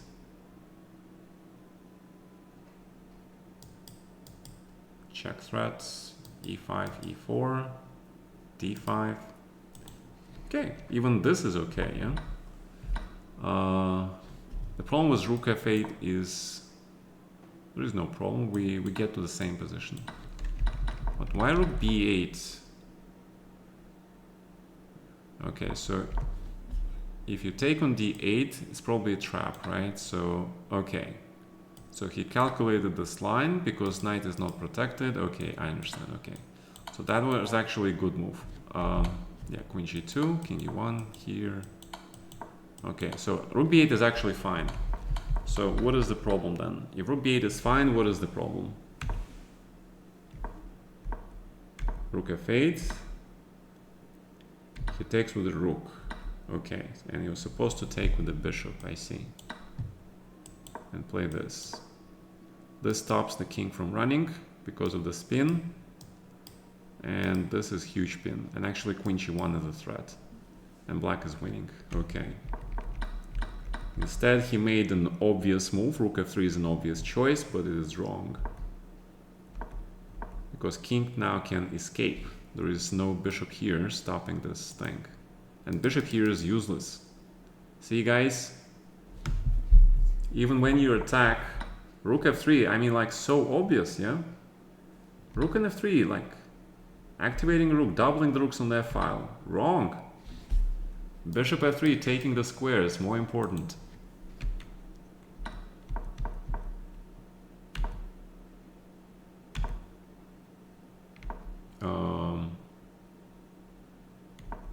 Still equal.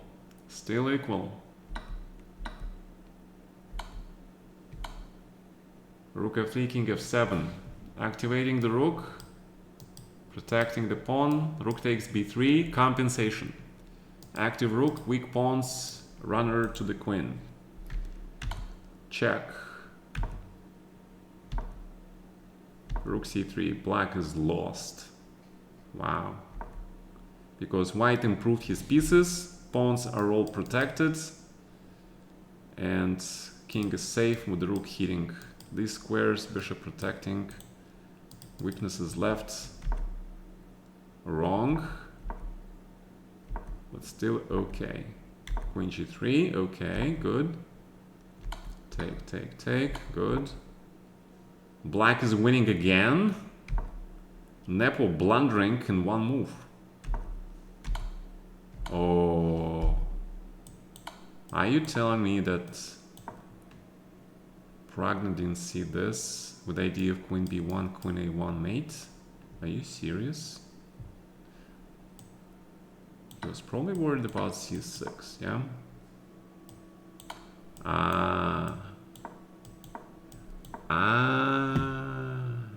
Resigns, yeah? He forgot about this maneuver. He forgot about this maneuver. If you don't have this maneuver, black is lost. See? The only move. All other moves lose. Okay, that's why he didn't play it. He didn't see queen e2, queen a6. My god. One move makes the difference, yeah? One move makes the whole fucking difference. And if you don't see it, black is just much worse. Man. The famous problem of chess, yeah? One move. Now he's completely lost. Wait. Queen d8, queen a5 with the idea of king b4 wins. After queen e6 is actually a draw. Oh. Oh, come on, guys. Wow, what a game, man. Both of them missing stuff consistently, yeah? Yeah, you cannot allow queen on f6 because it protects the mating square, and then you play rook c4 and win the game. So king h6 doesn't give that tempo. Queen f4, g5, here, here, here, and king g6. But wait, now,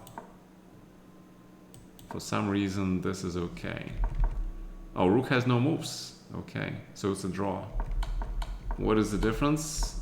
If you play king h8, check. Oh, the difference is the bishop cannot move, yeah? King is in the mating zone. And... wow. Damn. Tragedy.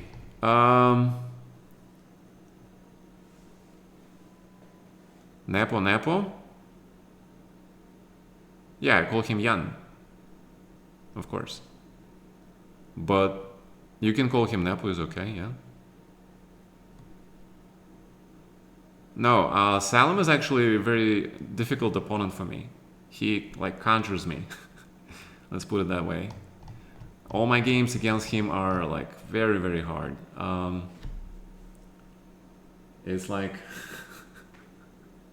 First, he provokes me into playing chess that I don't usually play. He, like, makes me play active chess. And then I make a mistake, and he uses that mistake. It's been a pattern, okay? Blitz games, rapid games, classical chess. For some reason, I play aggressively against him, And I don't normally play aggressive. I play just normal, you know, classical chess. But against this guy, for some reason, I feel like I have to play aggressive chess, and it doesn't work.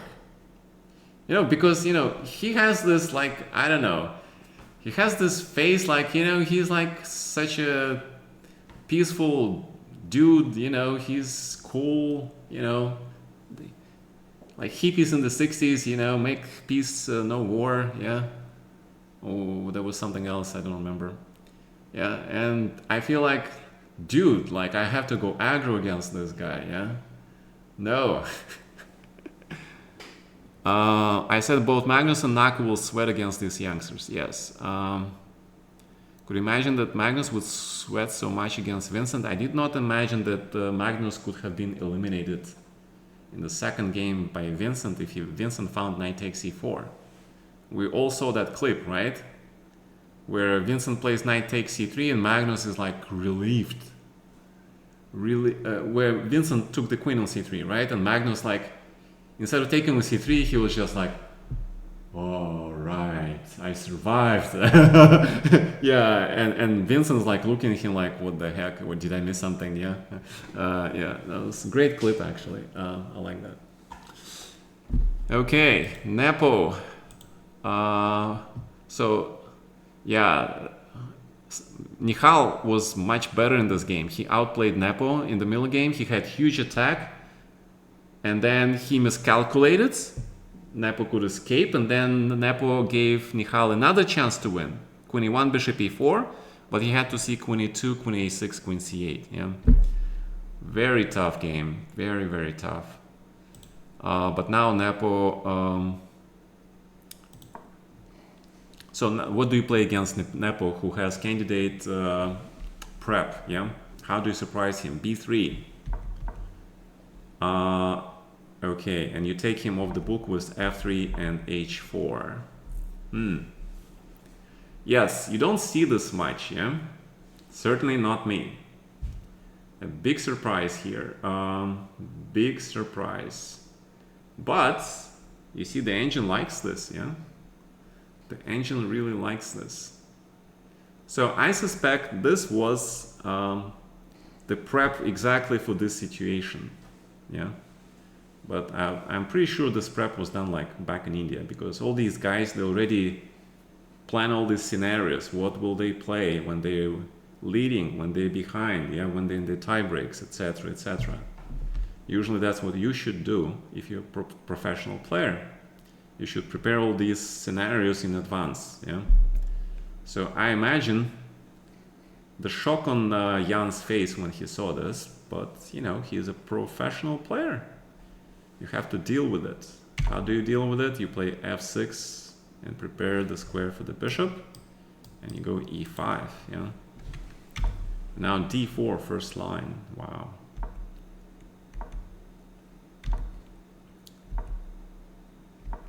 Wait, are you telling me you prepared this and then you played bishop b5 and you haven't prepared it deep enough? Are you serious? No. Yeah, you gotta play, you gotta develop, yeah? You gotta develop castle and then you do whatever you do here. Because you play g4, h5, put the knight on g3, yeah? Bishop d3, play positional chess. Just like he played in the previous game. In the opening, he played great classical chess, you know, centralized his pawns, put knight on c5, played a5, you know, make a lot of preparation moves. So he went full aggro here, yeah. Queen d4. But check. And king d2 is incorrect. Although it's okay, yeah? Rook d1, king c1, knight e2. Still playable. Knight e2, castles. Queen b8 is a mistake.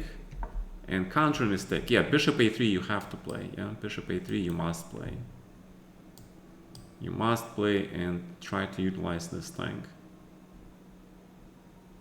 Because the rook e8, Yeah, I'm not so sure about taking this knight, yeah. But I feel pretty confident that you can play just this, yeah. Just lock these dark squares, put this king here, and then start the attack. Because this bishop is locked by these pawns, so if you maintain this lock on the dark square, this bishop will not be playing much, and then you just hit it, yeah? That makes sense. Knight f4. He's trying too hard. I understand he doesn't feel, he feels like he needs to win, but you also have to strike at the right moment. You know what I'm saying? It's like you don't just swing wildly, like, right? If your parents were boxers, they taught you some boxing, they taught you can't just swing wildly, yeah? You have to have a target and you have to hit it at the correct moment. Yes? I mean, that's the thing. And now black's fine.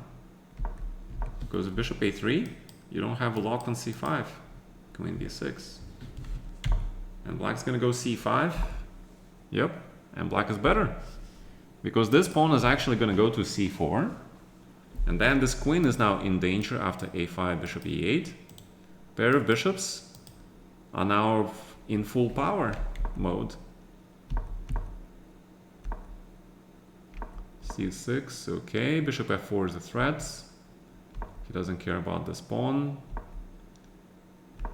Knight f5, hitting the e3 pawn. This pawn and this knight, and this also check, yeah? And black is winning, just like that. Yeah, you cannot allow Jan to attack you like this. Oh, rook c7 is perfect, yeah. King h8, queen back, grab. Yeah, this is not what you want to end up with, yeah? Yeah, that's what happens when you just don't play the position. Yeah, this is very unlike Nihal. He didn't play like his usual way, yeah? And that's what happened. That's what I told you. That's why I told you the previous story, how I play my matches against Salim, and what happens when I don't play my usual way, yeah? I go aggressive, then I make a mistake, and then he counters and he kills me. This is exactly what happened here. Nihal went here, swinging wildly, which is, he doesn't usually do. He is usually calculating, strategic player, yeah, but not in this game. Yeah, unfortunately, second game didn't work at all. Okay, that means which match? Duda versus Maksudlu. Right, they played a whole bunch of games. Actually, Maksudlu won one game. Okay. Right, let's see. So, Parham won the first game. A lot of Petrovs in this tournament. Let's see, 96, knight f1. So they repeat their classical game. But now it's bishop g5, queen d7, and yeah, there was some famous video. Oh, there was a video game from this tournament where black played rook e4 and later got trapped or something. Yeah, so let's see if this repeats. Knight f5, queen d7, passive, queen g3, h6 looks good, knight g7, king f1. That's the purpose of knight g7, take away the square and you prepare rook e1. So white is better.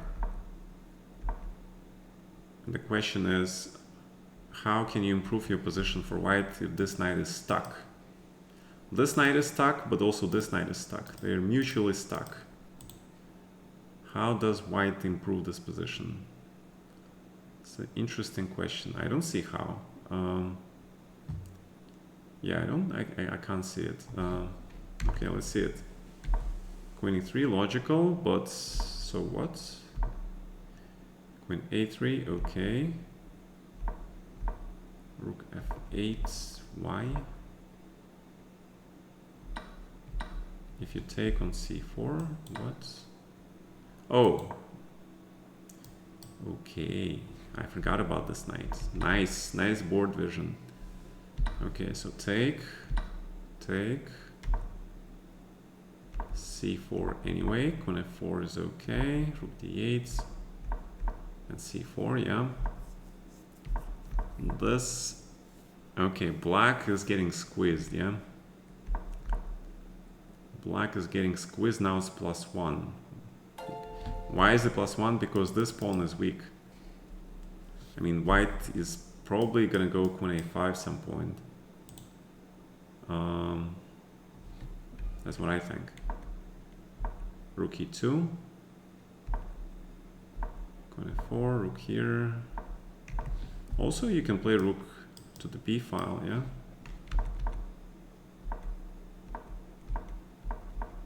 So Parham repeats twice and then makes another move. Extremely annoying habit. Yeah, that's extremely annoying, but very effective psychological weapon. Okay, queen here. Finally, rook b2 is ready. Nope. So how do you win then? Oh, he just tortured him, yeah? Yeah, torture sucks. Finally, queen a5. Went down to less than a minute, both on the clock, yeah? Knight f7 immediately, nice. Knight e6, but now white is worse. Yeah, black is doing very well.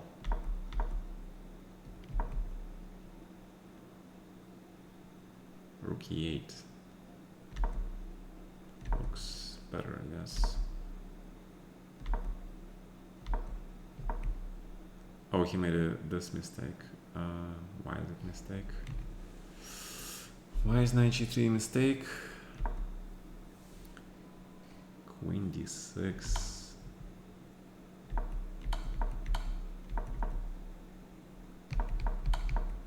But queen d6 immediately, yeah? Crazy. Wow, queen d6. No defense, knight d8 check, and if you take, pawn queens, because king e8 runs into this. Man, the engines are so strong, yeah? Wait, so he repeat the position. Oh, he probably king g7, queen h4, yeah? That's what he was afraid of. Yeah, this also wins. That's why he played king g8, but now queen d6, yeah? Very, very strong. d7, knight e6, and the knight endgame is winning for white, yeah? That was, oh, wait a minute, it's not winning, yeah? It is not winning, actually. Knight d4, obvious, but it's not good. But knight f4. And he just stops in time. Knight e6. Knight c7. And black is fine. Wow. Why? Because the only way for white to win this is if you run your king here, but black is just gonna push this pawn. Oh my god. So white was not very accurate then, yeah? So black is actually okay here, but this move is bad. Because a6, yeah? Oh, Duda just blundered. Okay. Duda blundered. Damn. Okay, but he came back next game. Luckily for him. He managed to win this game. Otherwise he would get eliminated. And you play a3, d5.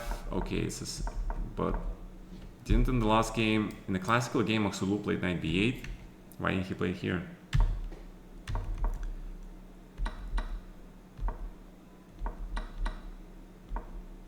Knight fd2.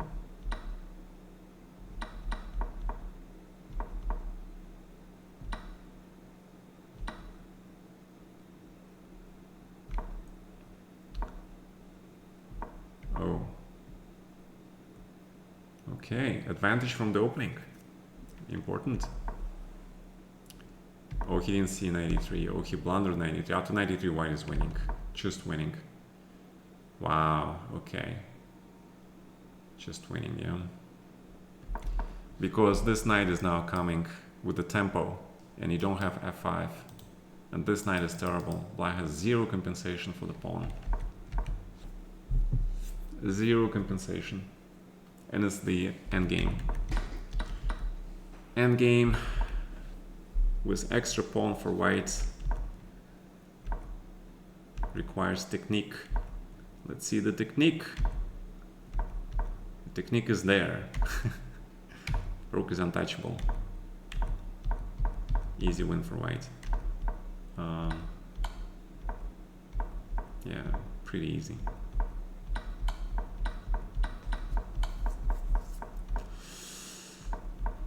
$95. Yeah, why not? Can't trade the rooks. Yep. Wow. Wow, did not survive the opening. Nice. That's why prep is important. That's why preparation is important. And after winning this game, dude is like, yeah, let's get him. Let's get him and his... Wait, dude is playing black. Oh, okay. And he's playing this line again.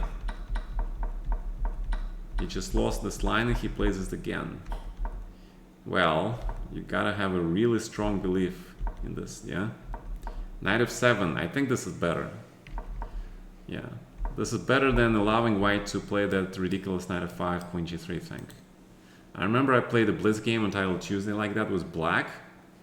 It was a big pain in the ass, even though everything is symmetrical, but the difference in the knight is all that matters. I lost that game actually.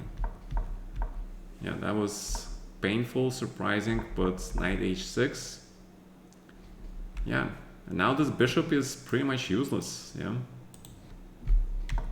c4, he tries something, but, you know,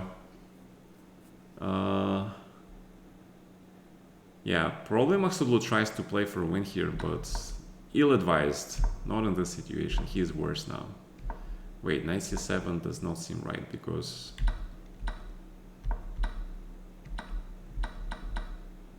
Rook d5, yeah. Equal position, and... What happened? You know, it's absolutely crazy to me that people play these positions, right?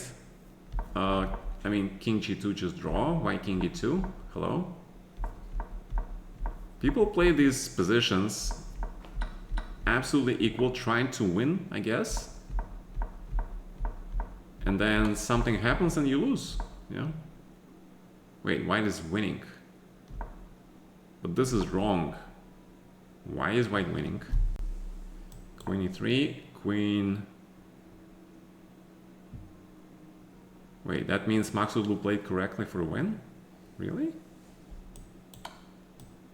92?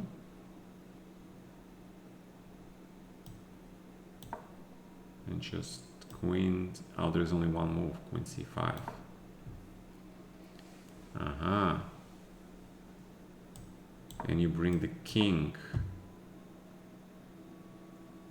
Wow.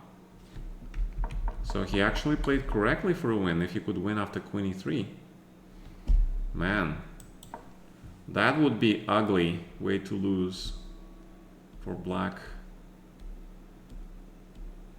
Yeah. But instead he blunders.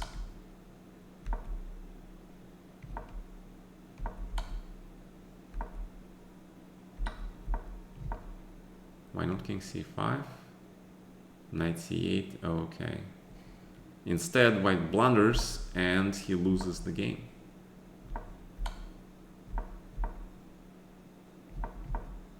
King d3 is the only move. Why? Why is it the only move? Because after this you have knight f7, yeah? Okay, yeah. And with the king on d5 you don't have that because there is check. Okay, geometry. King e6, check. Oh, nice check. King does not get to these squares.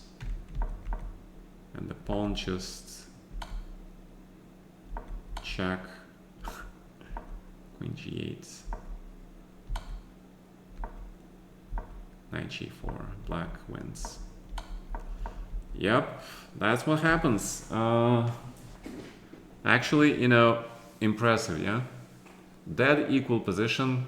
These guys are playing for win, both of them. Parham actually gets winning position and then blunders it. And Duda calculates correctly, takes pawns, defends, and promotes. Nice. Strong game. Well played. Parham got unlucky. And Parham plays Hippo. Not a good idea to play Hippo against Polish guys. Not a good idea. They eat Hippo for lunch, man. See, h5. I like this Queen c1. This counters f5, yeah? Now we see how. h5 and black structure is in ruins. Because of g5. It's just bishop g5 resigns, yeah? 96.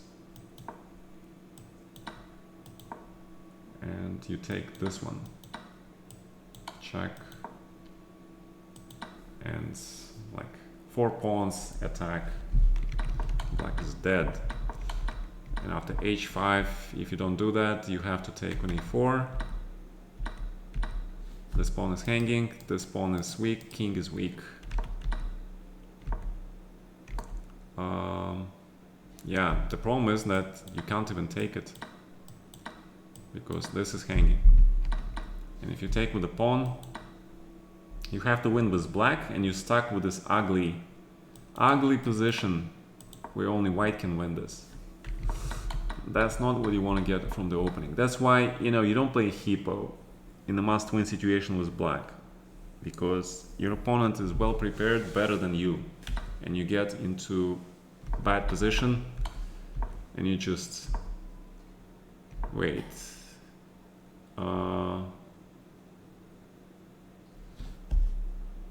Okay, one second. What is rook h4? Queen d1, take. Yeah, okay, probably winning, yeah. Because you still get this guy, but also huge attack. Right, okay. Queen c2.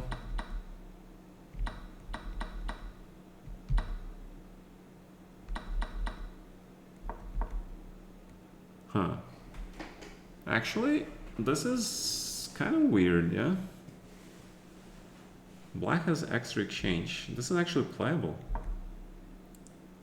Playable, but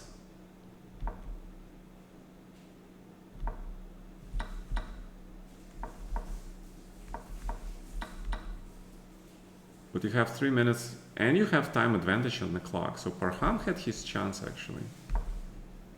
Oh, but he misplayed it. Yeah. Okay. It's not like he misplayed it. You know, the white is too solid and black has way too many weaknesses and too open king. And bishop and rook and knight are very, very strong. If there was only bishop and rook, black would have very good chances, but especially with the knights and this open king, nope, no chance.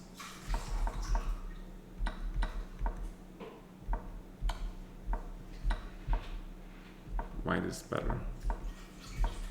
White is just better. White is winning now. Wait. He was winning. What happens? Oh, just bishop e3, yeah? Yeah, just bishop e3, protect the pawn. You have 3 pawns and the bishop. Push this guy and you win. But okay, he just wanted to make a draw, I understand. This is just draw.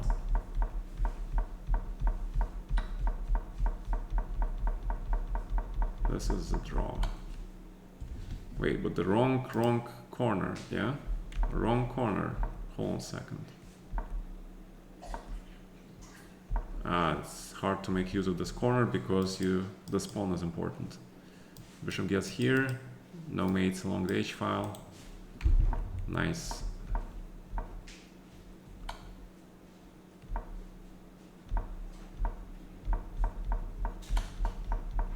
Interesting. Usually you run to the correct corner, but not in this case. In this case, it's just draw. And this is just draw, yeah. All right. Congrats to Duda. But Parham gave a good fight. Respect. Okay. Finally, gentlemen. Correct. The only way to play Hippo is if you already know all the structures that arise in the middle game. Correct, yes. You really need to know the structures and know when to do the pawn breaks. There are different ways to play Hippo. And that's why before you play Hippo, ideally you should play Pirts, because they're similar, okay? Ideally. And also Hippo you only play in Blitz. Classical game, nope. Not even the grandmasters, top grandmasters can play it in a classical game because it's too much advantage to white. Too much. Right? But also, guys, memorize this setup that Duda played with white against Hippo, okay? Very nice setup. Prevents f5, no g5. Black is very passive. So f5 was a mistake, okay?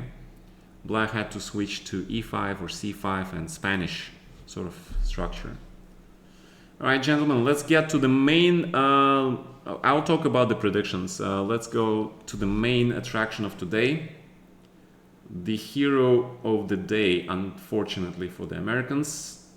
And it's actually very sad for me to see Naka go, because I wanted Naka to get to the final versus Magnus, but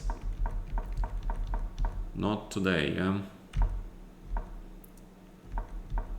So, knight d5, e4, knight h4, modern move. A very modern move.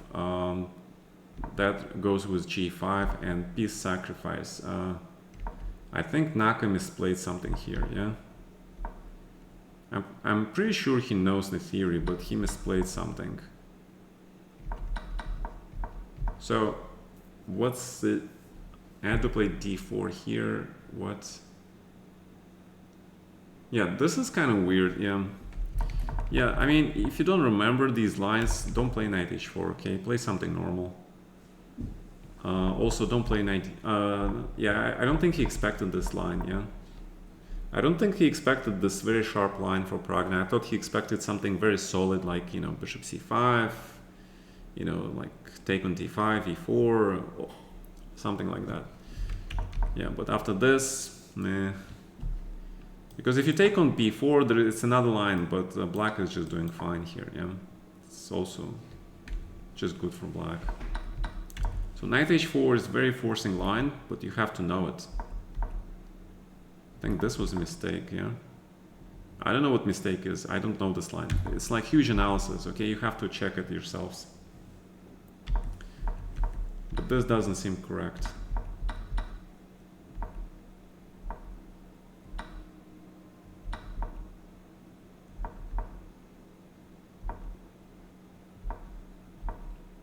Black is just piece up. No compensation. No compensation at all. Yeah, Naka did not survive the opening, man. He did not survive the opening with white. That's a disaster. That's a big disaster, actually. And black has actually the attack and extra piece.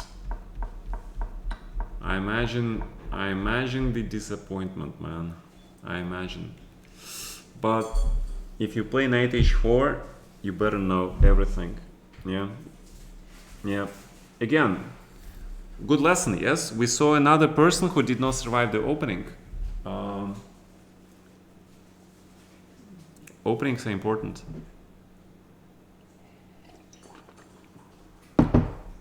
But it's very, very costly mistake to make, especially with white. Yeah, you lose with white, you're almost knocked out. Very minuscule chance to come back. Very, very minuscule. Also almost impossible. Which is why Naka plays Pierce. Naka plays Pierce, but unfortunately for him, Prague just studies openings and he knows everything. And black is +1. Black is already much worse. So see, Naka makes a mistake. He plays e5 without castling. Ah. Okay. h3, important. Stops bishop g4. Knight f6. I think knight f6 is not correct here. And you definitely should castle. Because here, rook d1, you see black is just much worse. And the point is, if the queen goes to e7, this knight goes to d5. And another point is, in this structure, it's impossible to win with black. Only white has advantage. This is like London, yeah? But it's improved London for white because instead of pawn on c3, you have the knight coming here. And your knight is here. Your knight should be on d7, c6, and then it's like King's Indian, yeah? So knight on c6 is terrible. That's why people take here with the knight, okay? In general, you should take on e5 with the knight on c6. You don't allow this because knight is terrible. Okay, in general, and I remember Ajabov played it also against me. You take with the pawn precisely because you want to keep this, or later after queen e7, bishop e6, queen e6, you want the square for the queen. Okay, queen will be hitting this pawn, and queen also will be hitting this guy. And queen will also support the transfer of your bishop to c5 when white plays f3 and bishop e3. Okay? Queen on c6. Remember this, right? You trade the bishop, and you put the queen on c6, and you play bishop c5. And black is fine. Okay? That's how you play. I think that Naka just didn't manage to, you know, after the first loss of the game, which was extremely traumatic, he didn't manage to come back because you don't have much time between the games. You have like maybe 5-10 minutes, okay? And you need to recuperate after a traumatic loss like that with white. You need time to recuperate. Ideally, you need like an hour, okay? I think an hour probably you can get it over with, go and play a new game, yeah. But 5-10 minutes is not enough. And with black, no. And just. Yeah, and white just plays extremely solid moves. Oh. Okay. Equal, but for advantage, rook d2, rook d1, just, yeah. Rook d2, rook d1, force the bishop e6, trade, knight d5, white is better. Knight d5 immediately forces the trade. Oh, you don't trade, okay. Yeah, he had to trade, and but he didn't want to trade because he wants to try to win, but if you trade, it's just dead draw, yeah? Probably even queen d3 is, I'll probably think this move and then c3, just safer. And if you avoid the trades, then this knight is supreme, yeah? Yeah. Bishop h6. Alright. Queen c3. Remember I said queen c6, queen c3, best squares for the queen in this position. And just rook d2, yeah. Look at this knight on h5. a6, bishop here. This knight is pinned. Yep, Naka is worse, and he has 0 chance in this game. 0 chances. Yeah, when you make moves like knight b8, is not. It means you got problems. Yeah, queen c5 is correct. Rook b7, knight e7. g4, and it's game over because rook goes to d7 and black is completely lost. Yeah, normally you resign here, but I guess Naka was very upset. He's piece down, he's about to be mated. Normally you resign these positions. Yeah, you're playing piece down. That's kind of not good attitude, yeah. I understand. It's painful, but okay. Yeah, you can play. I mean, Ponomaryov, I played absolutely dead lost positions. I don't recall playing dead lost positions being piece down, but it's possible. But it doesn't matter because in the end, you know, Prague is just okay with that. Yeah, he knows he's winning. He knows black has 0 chances. Yeah. Yep. This match was decided in the first game. The second game was an attempt to muddy the waters, but you know, it might work in Title Tuesdays in bullets, but not in rapids for the World Cup. Yeah, because for the World Cup rapids you have huge increments. Huge increments. You don't have pre-moves here. You can't do pre-move shit. So, you know, you gotta play well. And yeah, he didn't survive the opening. It's kind of unbelievable, yeah. And after knight h4, and then he just lost that knight. He had no compensation. He must have forgot something. I don't know what he forgot. It was kind of weird. But, you know, yeah, I think in general his what he was doing, it was wrong, yeah. He already wasted a lot of energy playing in this tournament for 3 weeks. And then he's doing recaps. Really? Not good, not good, yeah. I mean, you can play in Title Tuesday, that's okay, yeah. But doing recaps, spending all that energy when you should conserve it and focus it on the event, not good. Also, the opening choices were disastrous both times. Both times disastrous opening choices. Pierce was especially bad. I would imagine any Sicilian would be better, pretty much.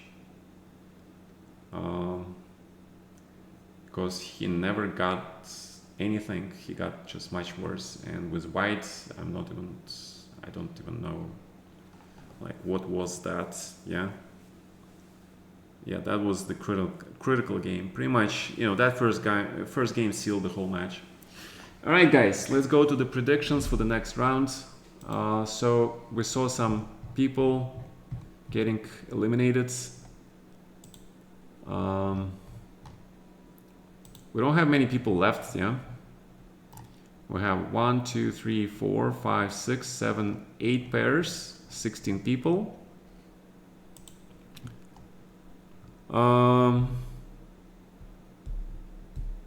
Well, second game he got outplayed, and the first game he just did not survive the opening. Yeah. Second game he got outplayed. I don't know what you guys are talking about. Second game he tried to, I mean, he tried, but his opponent knew how to counter everything, and he took risk. He played knight h5. He not playing normal chess. Normally he would just take on t5, yeah, but because of the match situation, he could not take on t5. He had to play knight h5. So Pragna used that threat of a draw to push Naka into this corner and finish him. Yeah. All right. Oh, it is Magnus versus Vasily. Yay! Fantastic match.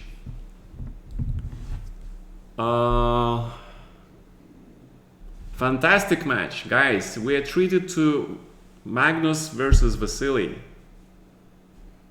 If you guys know some history between these two, Vasily actually managed to beat Magnus when he was a world champion in some World Blitz Championship. That's the year when Vasily became the Blitz champion, which was actually not that far away.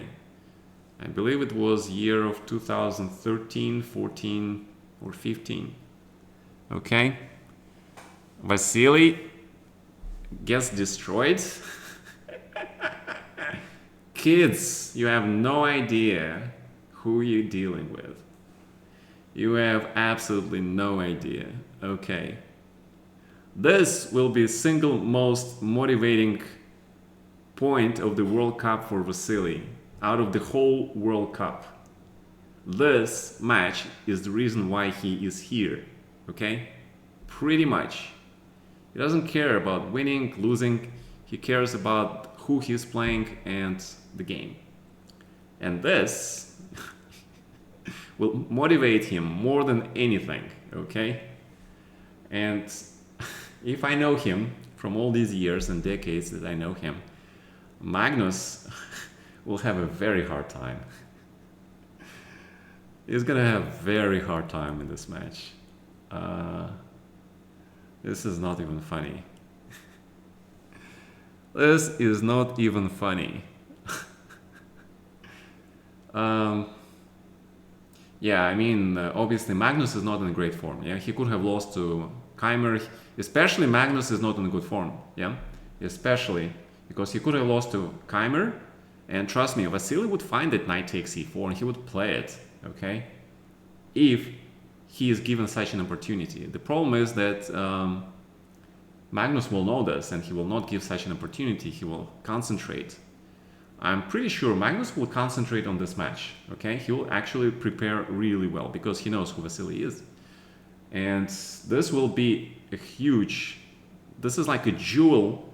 I don't want to say it's a jewel of the tournament, but it's very close. Okay, to me, like, this is the definition of this World Cup match. Okay, to me, probably will be on par with the finals of the World Cup. Yeah, but in terms of the how interesting thing is, this is on par with the finals. I don't care about who wins the World Cup. See, for me, it doesn't matter. For people who needs to win this to go to the candidates, of course, you know, they don't care. Yeah, they don't care about the interests, niceties, or histories, or psychological situation. They don't care. They just need to win this. Okay, but for these guys, you know, they don't care. Both of them. They care about the opponents, the interesting match, the game. Yeah, that's what makes it interesting because both of them love the game, and both of them love to play great chess. And interesting chess, creative chess, the kind of chess that makes you go like, yum, I prefer this to anything else in life. Yeah, okay, so amazing matchup, which is why probably it was needed for Vasily to survive this Sanal guy. Yeah, and for Magnus to survive Keimer. So we could be gifted this match. Okay, we are gifted this match. Those of you who are here are actually like on the brink of this era when you had the old gods and the newer gods, you know, the transition like from pagan gods to Christian era. Okay, this is very similar.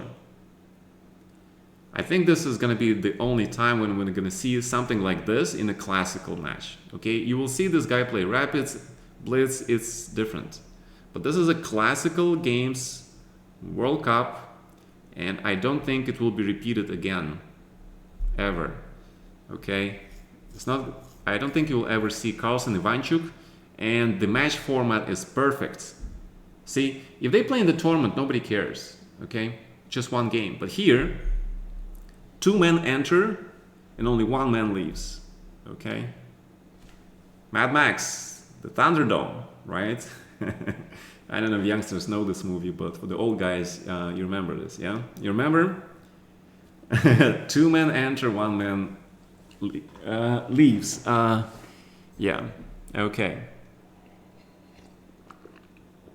Absolutely amazing. So Wang Hao forces me to actually watch his games, because he plays Gukesh. Gukesh will have to be careful because Wang Hao is a very dangerous, very sly, tricky, strong dragon. Okay, from China, very experienced, very sly, very tricky, and very strong. Good test for Gukesh. If he passes Wang Hao, he is ready to be in the top 5, top 10, top 5, probably top 5, I don't know. But this is a huge test because Wang Hao was a candidate very recently. Yeah, we'll remember that. We'll remember that story when he said, "I'm not flying there because of the COVID." Right? Okay. You bet Vasily will be easily outplayed. Okay, we'll see. All right, that's the best I can say. We'll see.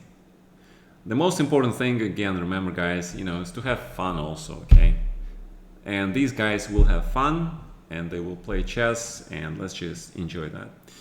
So, Abbasov versus Salim. Abbasov showing this guy is absolutely unknown. Before this tournament, I really doubt a lot of people know who this guy is. But after his recent victories against Giri, and now especially against Svidler, people realize this guy is not nobody.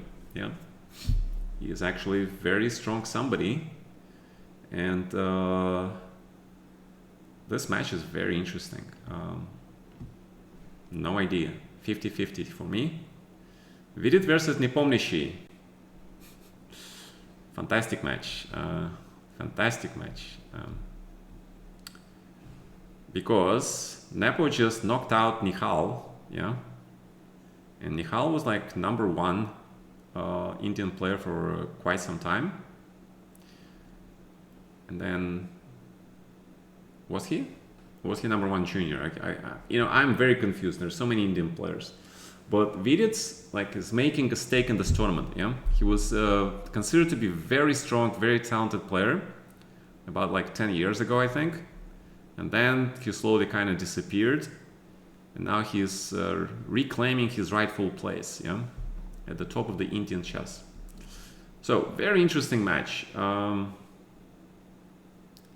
I don't know. I don't think I can give Nepo any advantage here in this match. Not the way Vidit played this match, yeah? He just absolutely destroyed Bakro. Absolutely destroyed him. And then he beat this Yu Yangyu, very solid grandmaster.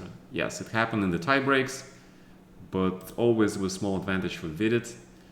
So, tough matchup for Nepo. Duda versus Kurana. Oh my god. Juicy matches this round, right? Very juicy. Very juicy. Yeah. Duda, the Magnus killer in the World Cup. Will he kill Fabi? Or will Fabi outplay Duda? Yeah. Because Kurana does everything that Maksudlu does and does it much better. He's not gonna make those silly mistakes that Maksudlu did, and he's gonna capitalize on Duda's mistakes. Yeah, Duda actually had big problems with Maksudlu. Yeah, and Fabi is way more dangerous. So Fabi is a favorite. Fabi is a favorite. Dominguez versus Serrana. Great match. Slight advantage to Dominguez. More experience, more prep. Prep is probably same level. I would say Dominguez a little better prep, but experience is on Dominguez side. And but Serrana been playing really well this tournament, and Serrana finished all his matches pretty much in the prime time control. So for Dominguez to win this match, I would probably say that he needs to get Serrana into the tie breaks, preferably rapid tie breaks, because in Blitz Serrana is pretty good, yeah. But we'll see. 50-50 here. Grandelis versus Gacy. You know, I've been looking down at Grandelis this whole tournament, but he beat Amin and he beat Santos. That means he's in a great form, and that means Gacy is not going to be having an easy match. But Gacy was also very impressive in this event. To be honest, again, I don't know Grandelis very much, so I can't say much, but I feel like Gacy should be a favorite, but that's what I said about the previous matches, yeah? I was wrong. Okay, we come to the Hungarian killer of the veterans, Lekwang, Gelfand, Ponomaryov. 3 veterans knocked out by this Hungarian, apparently also veteran player. And now he plays Pragna. Let's see if he can do better than Nakamura. I'm pretty sure he watched this match closely. He made some, decisions based on that match, adapted his strategy, and the way Burkish played this, I don't feel Pragna is favorite at all. Actually, if Berkish played against Naka, I wouldn't think Naka is favorite as well either. And Pragna just beat Naka, yeah? But, Pragna beat Naka because he, again, got this amazing first game win, courtesy of Nakamura's kind of crazy misprep in the opening. That was absolutely crazy. That actually was very unprofessional. Yeah, I expected Naka to be more professional in that game. Very unprofessional. Maybe he is a full-time streamer, yeah? Kind of weird. I always thought Naka, especially after he did so well in the Candy days, I always thought, he would make this great comeback in classical chess and play for the World Chess Championship title. But after seeing this game against Pragna, I'm like, so sad. He's got only one chance left, and that's either by rating or by winning Grand Swiss, yeah? Somehow I don't think he can win Grand Swiss, but again, Naka actually specializes in Swiss tournaments, so that's a decent chance. I don't know. But Berkish, Pragna, considering the way Berkish plays and the way Pragna plays, okay, small advantage to Pragna, yeah? Small advantage, but that's only because I don't know this Berkish person, I didn't play him ever. But it's small, not that large. All right.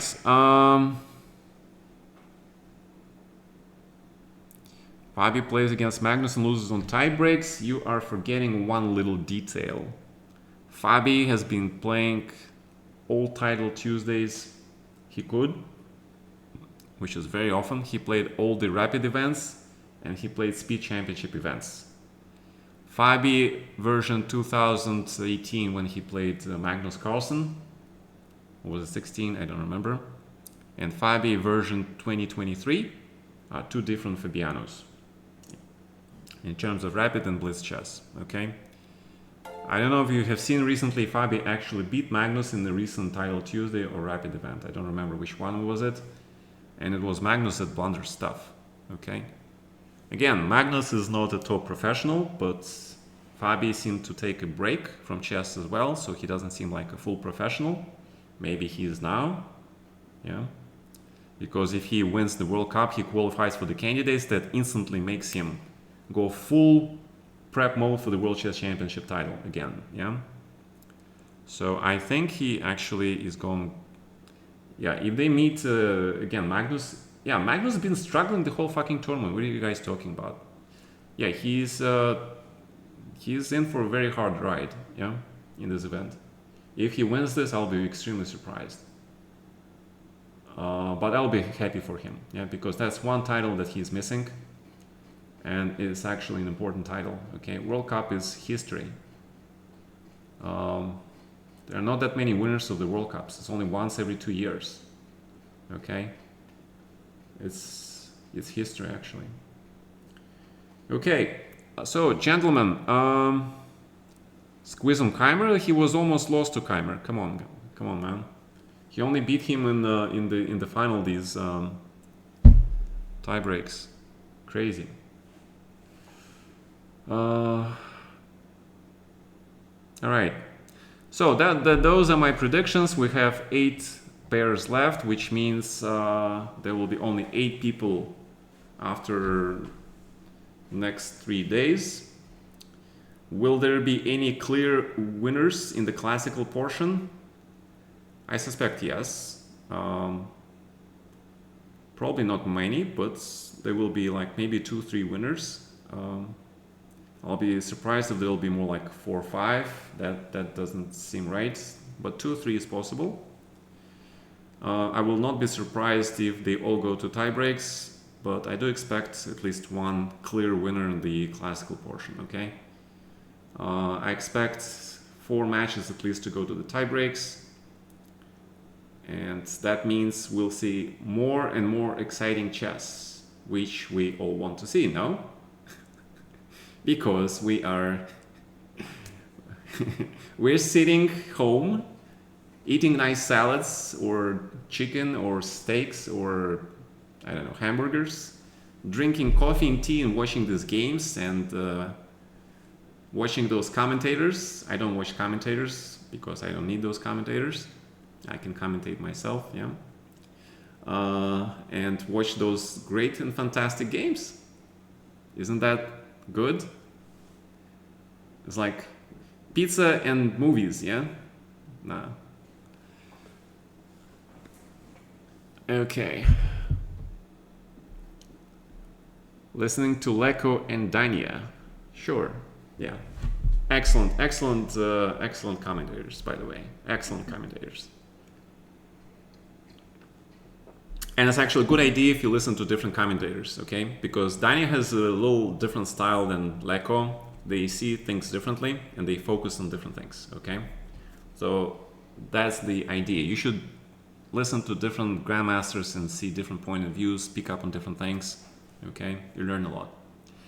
All right, gentlemen, it is 12:22. It's been, almost 3 hours. I hope you enjoyed this recap. Please go to my YouTubes. I don't know if this thing works. I put my most recent YouTube recap from 2 days ago on YouTube. Go there, watch a little bit, put likes, okay? That will be helpful for me. You will not see me tomorrow because tomorrow is the first classical game. I will do the recap after the classical portion once again, okay? And before the tie breaks. So you guys will see me. Today is Friday? Tomorrow is Saturday, yes. And okay, perfect actually, because on Sunday I usually do the simul for my Twitch subscribers. So you're very likely to see me do the simul first, and then I'll do the recap after the simul, okay? All right, have a good night, everybody. Wait, before we do, let me see if I can do the return raid. Who is doing chess now? There were some people who raided me. There is Anna, Botes doing something, Chessbra. Anybody else?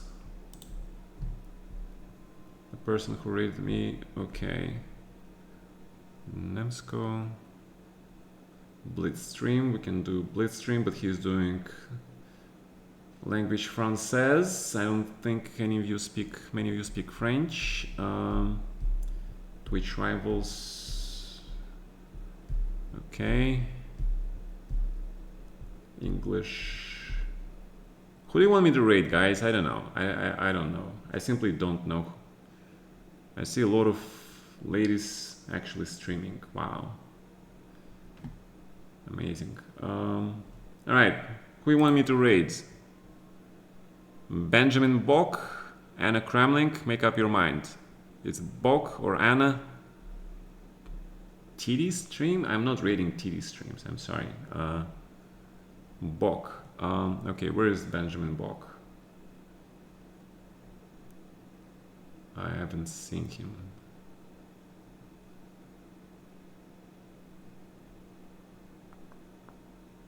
Where is he?